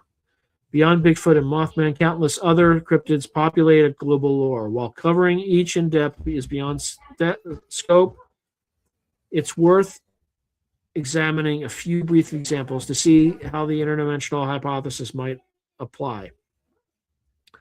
All right, there's the chupacabra. Emerging in the mid-1990s in Puerto Rico, the chupacabra, or goatsucker, was described as a small creature that attacked and drained blood from livestock. Early reports depicted it with spiky back, alien-looking eyes, and a hopping gait, quite unearthly. Some initial theories even suggest an extraterrestrial origin, since the first wave of sightings coincided with a UFO flap on the island. Skeptics later concluded many chupacabra reports were mangy coyotes or dogs, especially the later sightings on the U.S. mainland, which described a canid form. But the original Puerto Rican chupacabra had more paranormal overtones. Witnesses spoke of it leaping 20 feet or vanishing and finding neatly punctured carcasses with all blood removed, something normal predators don't do. If we apply the ISH or Ish, chupacabra might have been a visitor from some weird zone, perhaps a lab created being slipping through a portal. Some locals favored a theory that it was an escaped U.S. government experiment, but that just relocates the mystery. Folklorist Benjamin Radford traced the chupacabra image to a movie, Creature from Species, that had aired in Puerto Rico, indicating a possible cultural source. However, even that raises the question, did collective belief conjure something into quasi-reality? In other words, did an interdimensional phenomenon latch onto the image circulating in people's minds? This touches on Jungian tulpa notions. Chupacabra, at least in its initial form, is a candidate for an Ish approach, particularly because there was no evolutionary precedent for such a creature in Puerto Rico, no native predators of that type. It came out of nowhere and has quickly disappeared by the 2000s, shifting into the debunkable mangy dog form. This suggests its true origin might lie in cultural, perhaps interdimensional realms rather than biological ones. Oh, excuse me.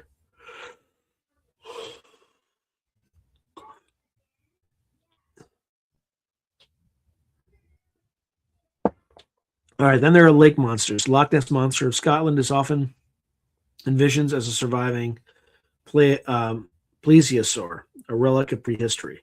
That's the mainstream cryptozoology angle, but Nessie also has odd aspects, frequent appearances and none for decades, and associated folklore of water kelpies, shape-shifting water spirits in Scottish lore.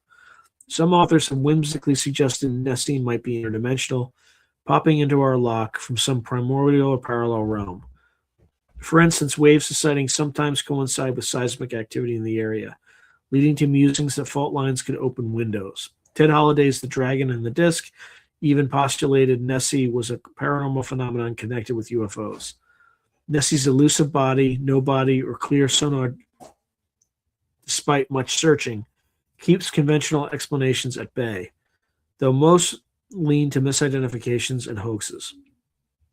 An Ish interpretation is probably a stretch here, but not inconceivable. Maybe Nessie is a projection of a Jungian archetype of the deep, or a traveler from a lost world bubble universe briefly entering ours. Such ideas remain on the fringe, even among cryptozoologists, but demonstrate that whatever evidence is skimpy and witnesses fervent interdimensional theories sprout as a way to rationalize an elusive reality. Then there's thunderbirds and sky beasts. American traditions speak of thunderbirds, gigantic birds, or feathered serpents associated with storms and lightning. In modern times, especially in the U.S. Midwest, there are sporadic reports of abnormally large flying creatures, some resembling pterosaurs. For instance, a famous 1977 case in Illinois where a boy claimed a giant bird picked him up and dropped him. There could be surviving pterosaurs or misidentified large eagles. However, the persistent motif of enormous flying creatures ties into archetypes of sky gods and dragons. One could entertain that some cryptid giant bird sightings might be momentary bleed-throughs of the archetypal images from the collective unconscious or parallel plane. The interdimensional idea isn't commonly applied to thunderbirds in literature, but logically it could be. If there is a domain of reality that native shamans access where thunder beings exist, perhaps occasionally one crosses to the physical realm where people physically see into that other realm, like visionary experience exteriorized. This blends spiritual and interdimensional concepts, effectively treating them as one. Then there are window areas, Skinwalker Ranch and others. Perhaps the most compelling situations for Ish are not single cryptids, but locations known for a variety of weird creatures and phenomena. Skinwalker Ranch in Utah, the Bridgewater Triangle in Massachusetts, the Hoa Basiu Forest in Romania, and others are reputed hotspots. At Skinwalker Ranch, as we've discussed, witnesses saw not only UFOs and poltergeists, but also cryptid-like creatures. Bigfoot-type figures, wolf-like beasts impervious to bullets, even hybrid chimera like a hyena with a human head, according to Navajo lore. The ranch's name itself comes from the Navajo concept of the skinwalker, a witch who can shapeshift, a concept blending physical and spirit worlds. Investigators Colm Kelleher and George Knapp in The Hunt for Skinwalker eventually surmised that the ranch was a portal area, essentially an interdimensional gateway allowing transient manifestations of all sorts. Their tone is quasi-scientific. Bigelow's NIDS team took measurements that ultimately they ended up with more questions than answers, entertaining the portal idea because no single case, alien, ghost, cryptid, sufficed. Such window areas are practically case studies for Ish themselves. They suggest some places might naturally have a thin veil between dimensions. Folklore around the world often designates certain spots as haunted or enchanted, where strange creatures or lights appear, fairy rings, sacred groves, etc. The modern spin is geomagnetic or wormhole conjectures to explain these geographical focals of weirdness. If any evidence could be gathered, like a measurable gravitational anomaly or a recurring pattern to the phenomenon, these places might one day provide more concrete support for Ish. As of now, they remain anecdotal wonderlands. Through these brief examples, we see that the interdimensional hypothesis serves as a kind of unifying theory for a wide range of unexplained creatures. It says perhaps none of these beings are native to our everyday reality. Instead, they hail from the outside, glimpsed in our world only in fleeting, puzzling episodes. It is a bold and broad claim, some would say a catch-all that risks explaining everything and hence explains nothing. Yet, in a scholarly exploration, it is valuable as a cross-cultural explanatory model. It connects modern paranormal research with age-old folk beliefs, the other world, spirit incursions, and with cutting-edge physics ideas, the multiverse dimensions. In doing so, it provides a vocabulary to discuss these mysteries interdisciplinary. A folklorist can speak of liminality while a physicist speaks of extra-dimensional space, and they might well be gesturing at the same concept from different angles. So the exploration of cryptids as interdimensional spillovers reveals a fertile intersection of legend, philosophy, and speculative science. In this discussion, we evaluate the strengths and weaknesses of the interdimensional hypothesis, address critical perspectives, and consider its implications for both research and our broader understanding of unexplained phenomena. There's the integrative power of the hypothesis. One of the primary strengths of the interdimensional spillover idea is its integrative explanatory power. It offers a single conceptual framework that can accommodate disparate paranormal phenomena under one roof. A scenario like the Mothman Flap, which involved cryptid sightings, UFO, psychic experiences, and folkloric elements, can be interpreted cohesively, rather than as a hodgepodge of unrelated occurrences. This holistic view resonates with the approach of thinkers like Jacques Vallée, who urged that UFOs, cryptids, and occult phenomena be studied together, as they may be different manifestations of a singular underlying reality. The ISH essentially heeds this call. It posits a unified field of Forteana: Bigfoot, Mothman, Chupacabras, spirits, fairies, aliens, potentially all part of the same continuum of interdimensional entities. For researchers frustrated by the siloing of disciplines, ufology versus cryptozoology versus parapsychology, the hypothesis encourages cross-pollination. Folklore studies already point out thematic overlaps between, say, fairy abductions and alien abductions, or between werewolf legends and modern dogman sightings. Ish provides a theoretical backbone to those overlaps by suggesting these are not mere analogies, but literal common origin events interpreted differently across eras. Alignment with folklore and tradition. The hypothesis garners support from its alignment with traditional worldviews. Nearly every culture has some belief in other realms and beings that traverse them, be it spirits, demons, jinn, or mythic creatures. The Ish might just be a scientific seeming rebranding of that worldview. This could be viewed in two ways: positively, as traditional knowledge was onto something real, or skeptically, as modern people are reviving superstition under the guise of dimensions. Regardless, the continuity of ideas is notable. When native elders say Bigfoot is a spirit that moves between worlds, and quantum-minded cryptozoologists say Bigfoot is interdimensional, one hears an echo across supposed science-spirit divide. For anthropology and folklore, this is a fascinating case of convergence of knowledge systems. It suggests the human narratives of the others have perhaps always grappled with the same unknown, just described in different languages. The metaphysical language of centuries is morphing into the physics jargon of today. Some scholars, for instance, Jeffrey Kripal, as cited in the IDH Wikipedia, note that paranormal lore often reframes itself in terms of the dominant metaphors of the time. Once theological, later technological, now interdimensional. This doesn't automatically invalidate it. It may simply be evolution of explanatory metaphor. The ISH then could be seen as a modern mythology in the making, or perhaps a step toward a legitimate new science that acknowledges domains beyond the observable. Then there's scientific plausibility and challenges. From a strict scientific vantage, the interdimensional cryptid idea faces substantial hurdles. While theoretical physics allows for extra dimensions and universes, we currently have zero experiential or experimental evidence that macroscopic travel between them is possible. Wormholes remain speculative. To our knowledge, no particle has been observed disappearing into an unseen dimension or returning. Thus, invoking these concepts to explain cryptids might be seen as extremely premature and bordering on pseudoscience.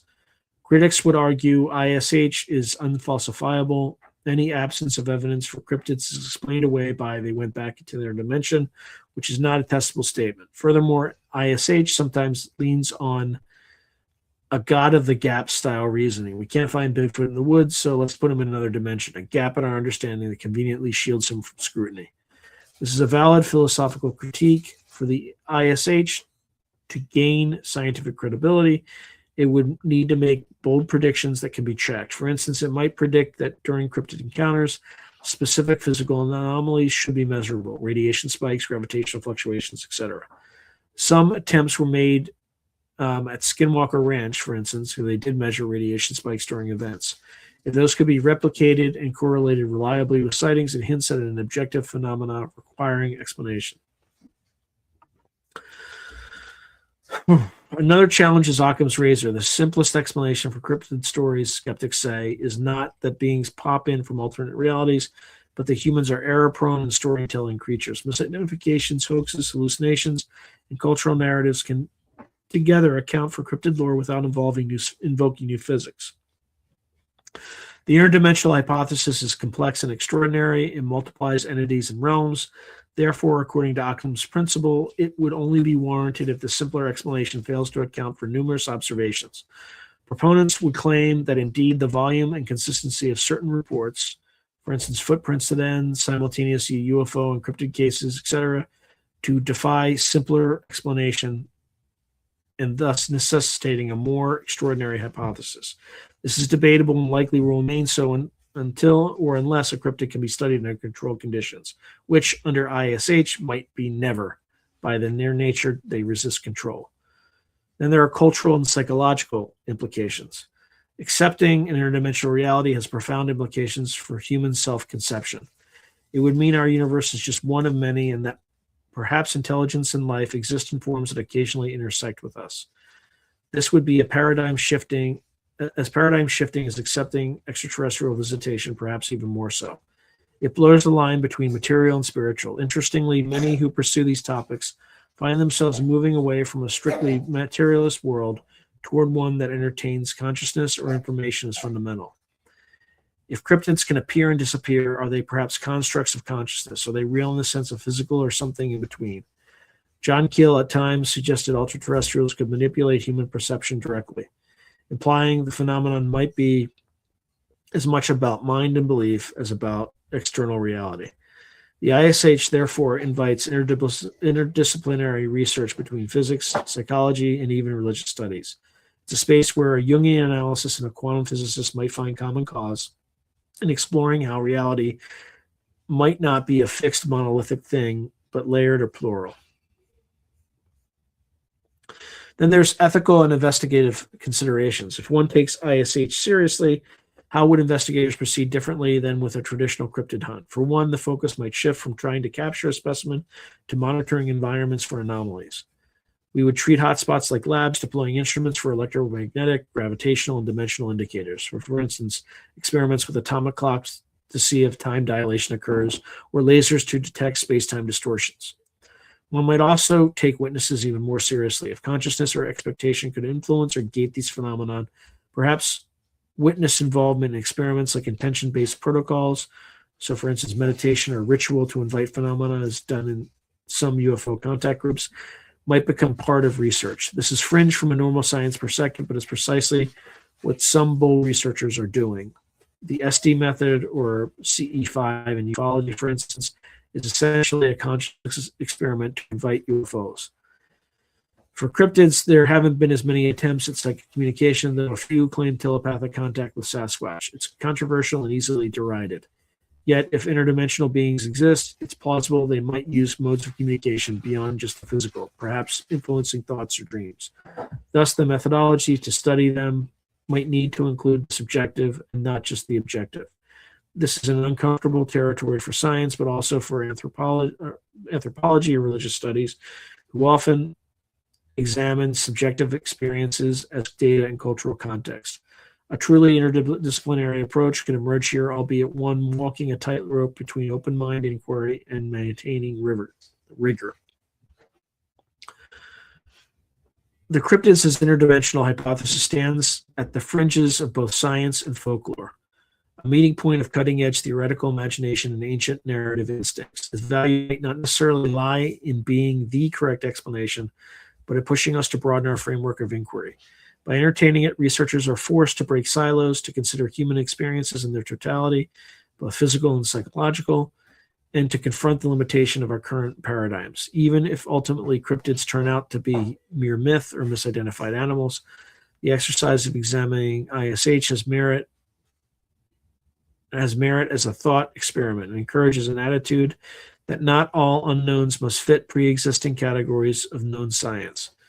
Historically, paradigm shifts like meteorites being rocks from the sky, or ball lightning, or microscopic germs causing disease required expanding notions of reality. Could interdimensional entities be another such expansion? At the moment, it remains a highly speculative hypothesis with a mix of anecdotal support and theoretical scaffolding.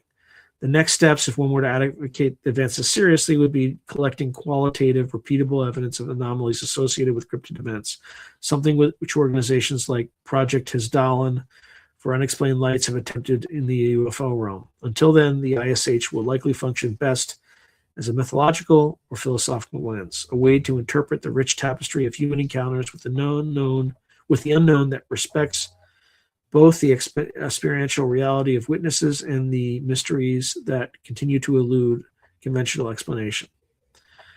Oh, good Lord. So in conclusion, cryptids have always occupied a liminal space at the fringes of the known, hovering between the real and the unreal. The hypothesis that these elusive entities might be the result of interdimensional spillover is a testament to our enduring impulse to explain the unexplainable by expanding reality's boundaries. In this this podcast, we have journeyed through folklore, metaphysics, and physics to explore this bold idea. Along the way, we have seen that what might initially sound like science fiction, creatures popping in and out of other dimensions, in fact, echoes motifs from ancient myths and finds tentative support in modern theoretical science. From a folklore perspective, framing cryptids as interdimensional beings richly contextualizes them among the world's repository of supernatural narratives. Bigfoot becomes more than a reclusive ape. He acquires the aura of a guardian spirit of the wilderness, slipping between the material world and the spirit world, as many native legends already suppose. Mothman transforms from a regional oddity into a classic omen-bearing otherworldly messenger akin to the winged demons or angels of lore, only described in the idiom of UFOs and parallel universes. This interpretive shift does not diminish the cultural reality of these creatures, rather it enriches it, linking modern sightings to age-old human experiences of the other. It validates the experiential truth of witnesses in a novel framework. Those who claim I saw Bigfoot vanish or I felt a presence not of this world are no longer dismissed outright, but their testimony is reinterpreted as a possible interaction with an overlapping reality. Folklore studies remind us that even if interdimensional cryptids were to remain unproven, the very act of believing in them serves a deep function, recapturing wonder, articulating fears and hopes, and perhaps subconsciously protesting a worldview that considers everything knowable and under control. In this sense, the interdimensional hypothesis is as much about us, about human yearning for mystery and meaning, as it is about monsters. Through the lens of metaphysics and philosophy, we grapple with what interdimensionality implies. If cryptids hail from elsewhere, what kind of elsewhere? We found that spiritual and philosophical traditions worldwide have long toyed with the idea of parallel planes of existence. Whether framed as the astral plane, the world of forms, or a parallel universe in the multiverse, the concept suggests our perceivable reality is just a slice of a much grander cosmos. In entertaining cryptids as interdimensional, we flirt with a more pluralistic ontology. Reality is a multiverse of intersecting domains, some perhaps inhabited by intelligences that gave rise to our legends of gods, spirits, and yes, monsters. This raises intriguing questions about the nature of our existence and consciousness. Are Bigfoot and Mothman crossing into our dimension physically, or are they projections into our consciousness from a deeper reality? Could they be what Carl Jung might call archetypes taking external form? The interdimensional hypothesis forces us to confront the possibility that the strict materialism underpinning mainstream science might be too narrow to account for all human experience. It invites dialogue between scientists, philosophers, and mystics on what the real encompasses. While this hypothesis might not yet have empirical proof, it serves as a thought experiment in expanding our metaphysical horizons, much as discussions of multiple universes have expanded cosmology's scope without direct evidence so far. From the standpoint of physics, we balance on the edge of the known and speculative unknown. Physics readily provides the terminology of higher dimensions, wormholes, and multiverses, leading to a veneer of scientific plausibility to ideas that used to be solely the province of fantasy. We saw that theories like brain cosmology and quantum mechanics, many worlds interpretation, already countenance hidden dimensions and parallel outcomes. No laws of physics outright forbid the notion of dimensional travel. They merely demonstrate it would require conditions, energy, technology, control of space-time far beyond our current capabilities. If one day science develops a theory of everything that unites mind and matter or discovers evidence of other universes bumping against ours, the interdimensional hypothesis might migrate from fringe to frontier. Until then, it remains a speculative bridge. However, even as speculation, it has a heuristic value. By asking what physical effects would an interdimensional visit have, researchers have been prompted to gather more instrumentation during paranormal investigations, leading to documentation of odd electromagnetic readings, radiation spikes, or other data that could, in time, coalesce into patterns. Should those patterns emerge, we might then have the initial seeds of a scientific case that something objective underlies at least some cryptid encounters, something that might indeed hint at a leak in our fabric's reality, or our reality's fabric.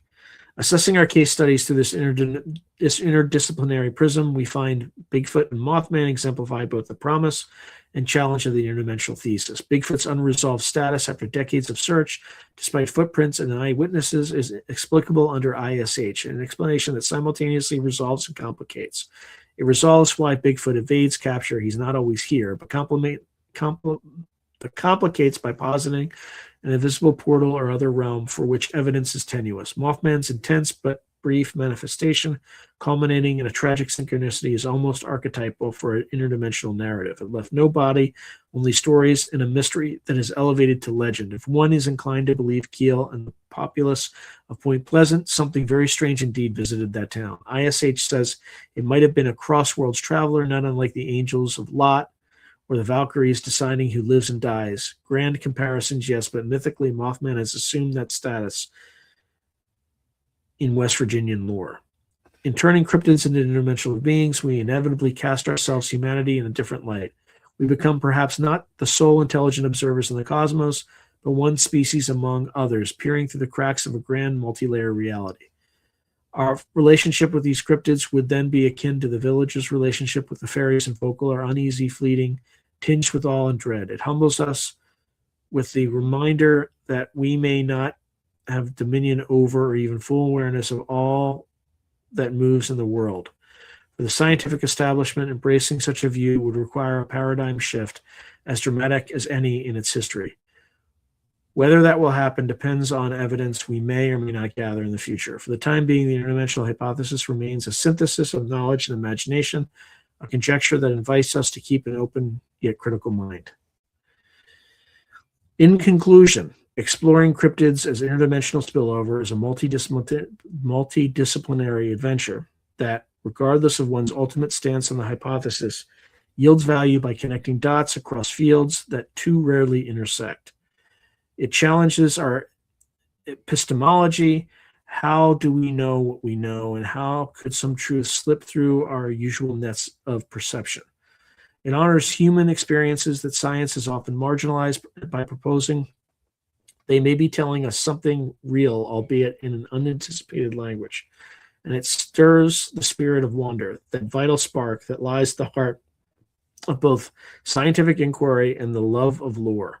Should future research provide even a glimmer of confirmation for the interdimensional hypothesis, the implications would be staggering, rewriting textbooks and theology books alike.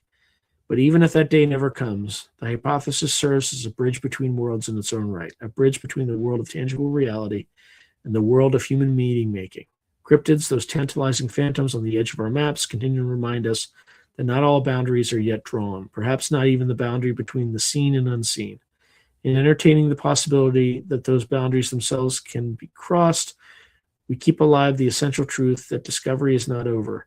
There may indeed be more things in heaven and earth that are dreamt of in our philosophy. The interdimensional spillover hypothesis invites us to dream a little more, to question a little deeper, and to stand ready for surprises as vast as the multiverse. Whew. That was rough. That was real rough. All right, let's.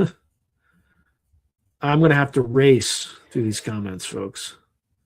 So let me see how. Let's give me a quick second. Let's see how things are going. Oosh.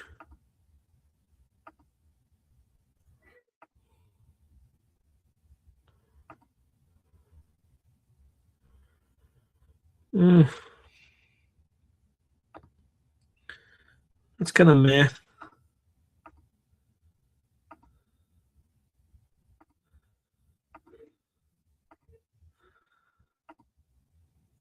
All right, so let's just go through these comments. Oh my lord. All right, here we go. My apologies. I'm literally gonna have to race through these. Mike Mitch Sandman says Bigfoot.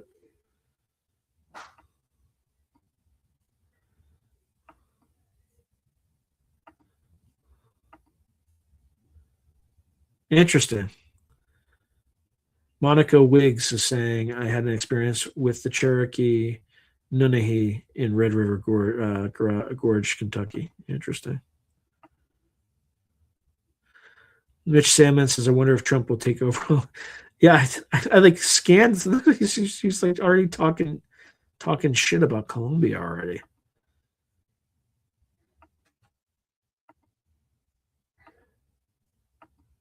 Okay. All right. My apologies, people. I got a lot of work to do, so interesting. So Justin Miller is saying iPhone needs a thermal and green phosphorus lens option to capture these phenomena as ball lightning. I bet you could buy like an extension somewhere. I bet you it's possible. The fairies are still kicking.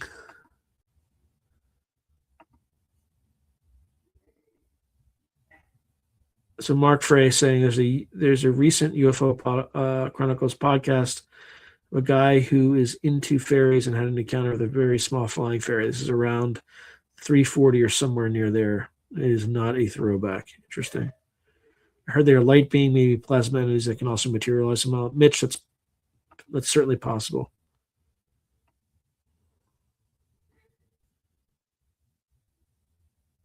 Huh. A 2D grid, height, width, no depth, on Salt Spring Island. Interesting, Tim Beck says. Yeah, exactly. They are real, but what are they? It's a morale boost we needed, Justin said. Huh.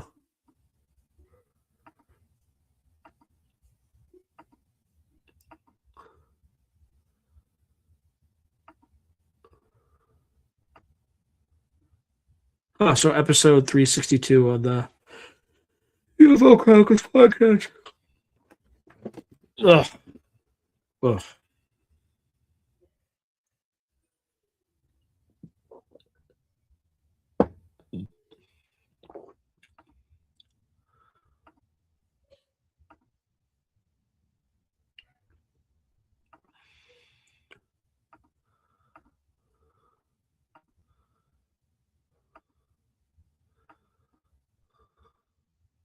Hey, Spider Bite.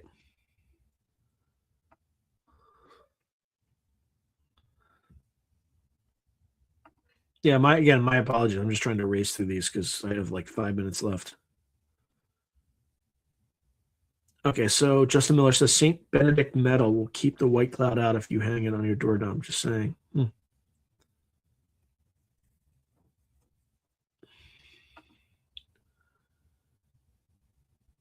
Hey, Heidi Go.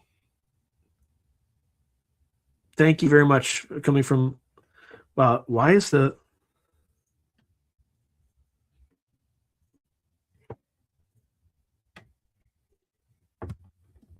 Sorry. That's why my camera was shaking because the light source was like, it probably looked like I was like, Anyway, welcome, Heidi, from Boulder, Colorado. Samurai Pizza Cats.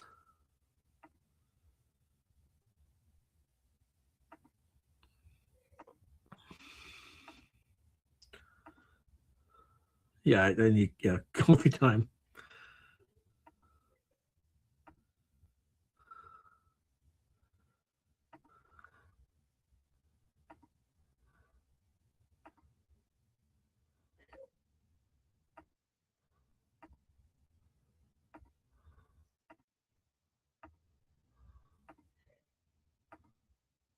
What's this?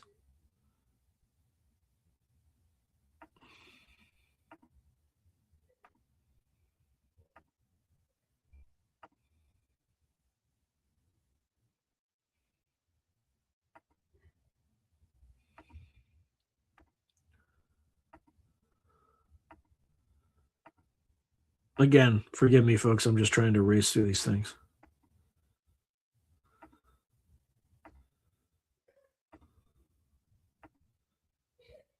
Yeah, I'm tired. I had an early morning and like late night, and I had 2 weeks off from work, so I've like been busier than ever trying to get as much. I finished all of January. All my January episodes are done, and I've already recorded 3 episodes into February, and then I have 2 more to record tomorrow. Um, but I haven't had a chance to. I only was able to complete and upload 1 episode in February, so I'm just trying to get ahead of everything because it's just. And then, like I said, I have a novel that I have to.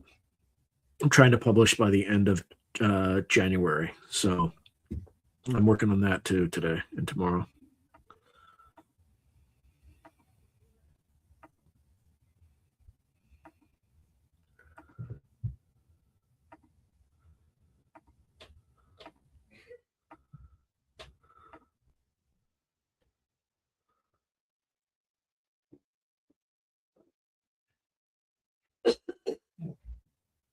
Yeah, I do have buy me a coffee. It's I don't I think it's in the I think it's in the links in the description somewhere.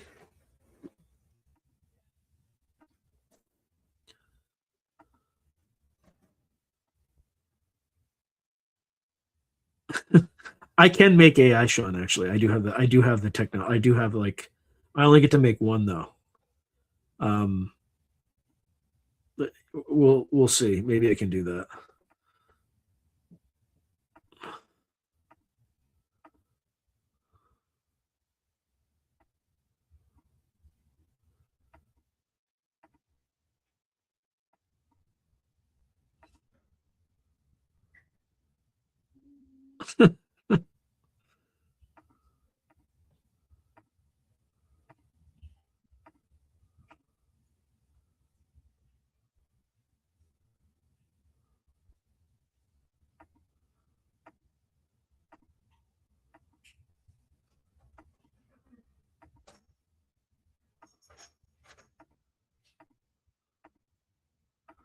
Okay.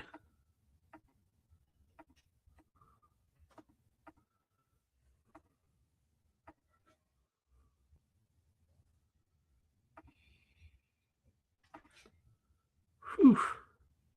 Should be talking more, but like I said, I've been doing a lot of reading tonight.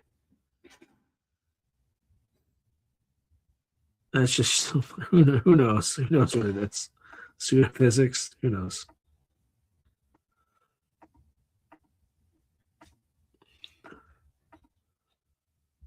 I know I'm getting busy. Pseudo Venezuela. Yeah, that's actually Stephen. Why am I blanking? Um, Stephen M. Why am I basically has said that?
Huh.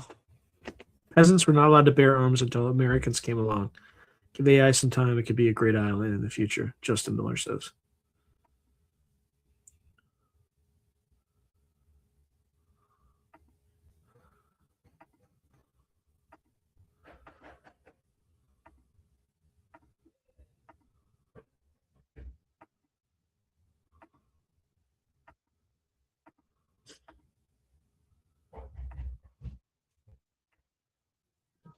Oh, man.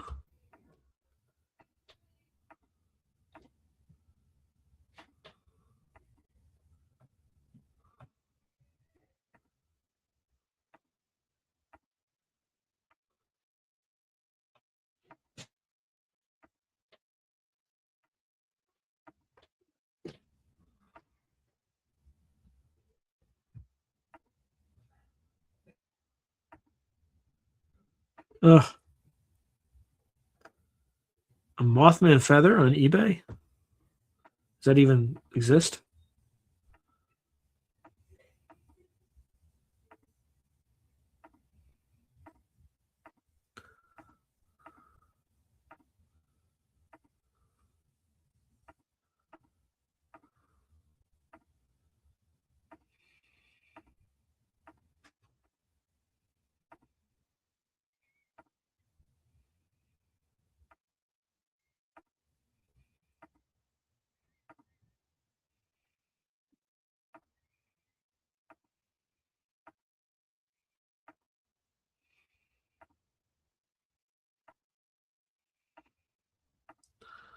Hey, Chile Jalal, good to see you.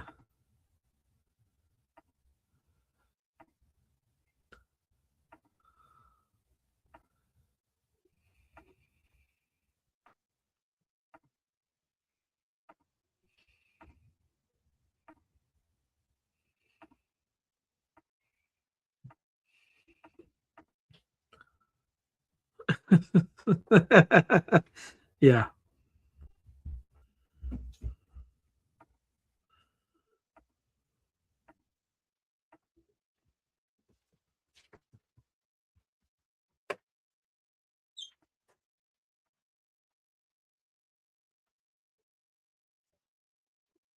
Mm, okay, that's what I thought. We're good.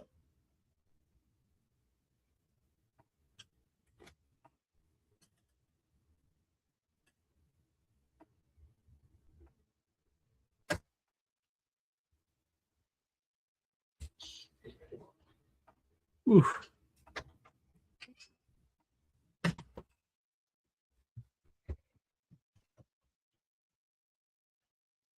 Interesting. So Roger Claiborne is saying, go into any woods midday, they seem scarcely inhabited.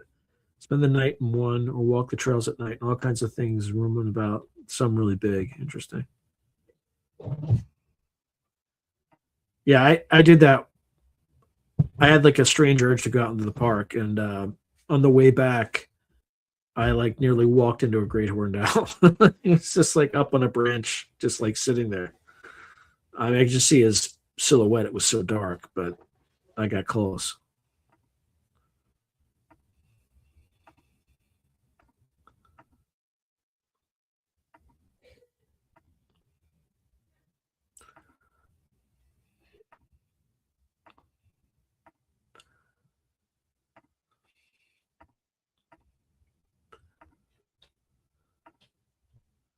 DMT-Ls are real.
I was bouncing nervously. Yeah, it was. I have a light, a key light, and it's not super stable. So sometimes it was falling onto this uh, webcam, and the webcam is like, it'll move. Like if I go like this or something like that, sometimes it'll move. No, in fact, I got an issue with it right now. There we go.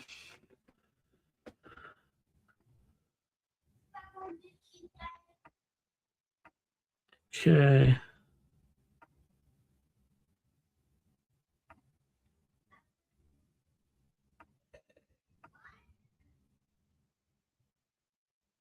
I've thought about that too, Tim. Like, it could just be thought forms.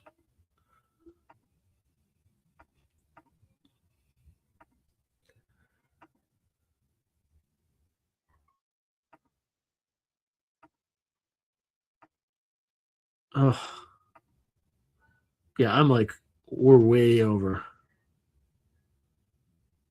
They are endless. Good Lord. I haven't. Gray House asked if I caught the latest as presented by Jon Stewart. Is about it. Yeah, I've just been like literally just cranking the entire, like I worked on Christmas. Like I like every single day, 12, 15-hour days, just trying to get ahead before work started it back again. Oops.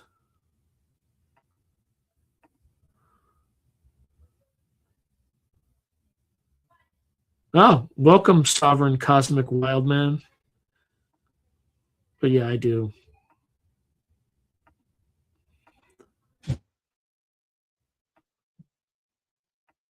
Yeah, well, most. Sometimes I cycle very quickly if somebody is not nice. Because everybody who makes a comment here is a subscriber. So I.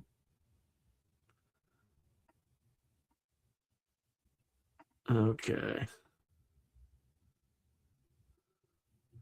Well, I don't know. I'm just saying I think it's a potential theory.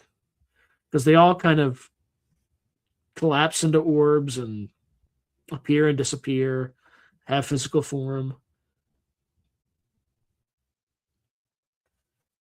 Yeah, I appreciate that, Sovereign. Yeah. By the way, the reason I routinely like require people to be subscribers to comment is because YouTube frequently unsubscribes them, and it's a mechanism for me to, prevent the channel from just falling off the earth. Shut it down.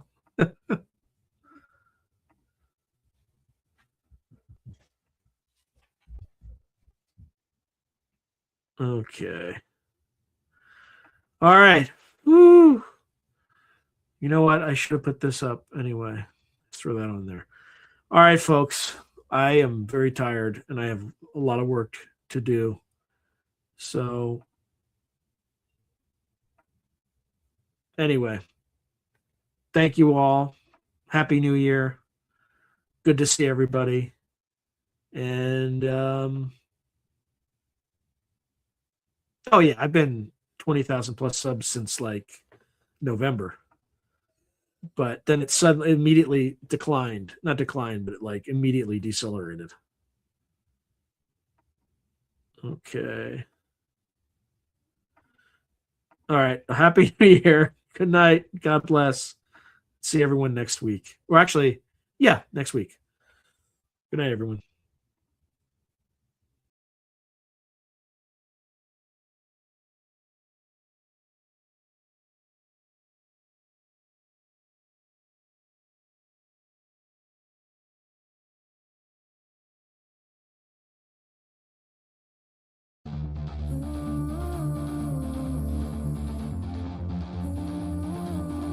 You always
you.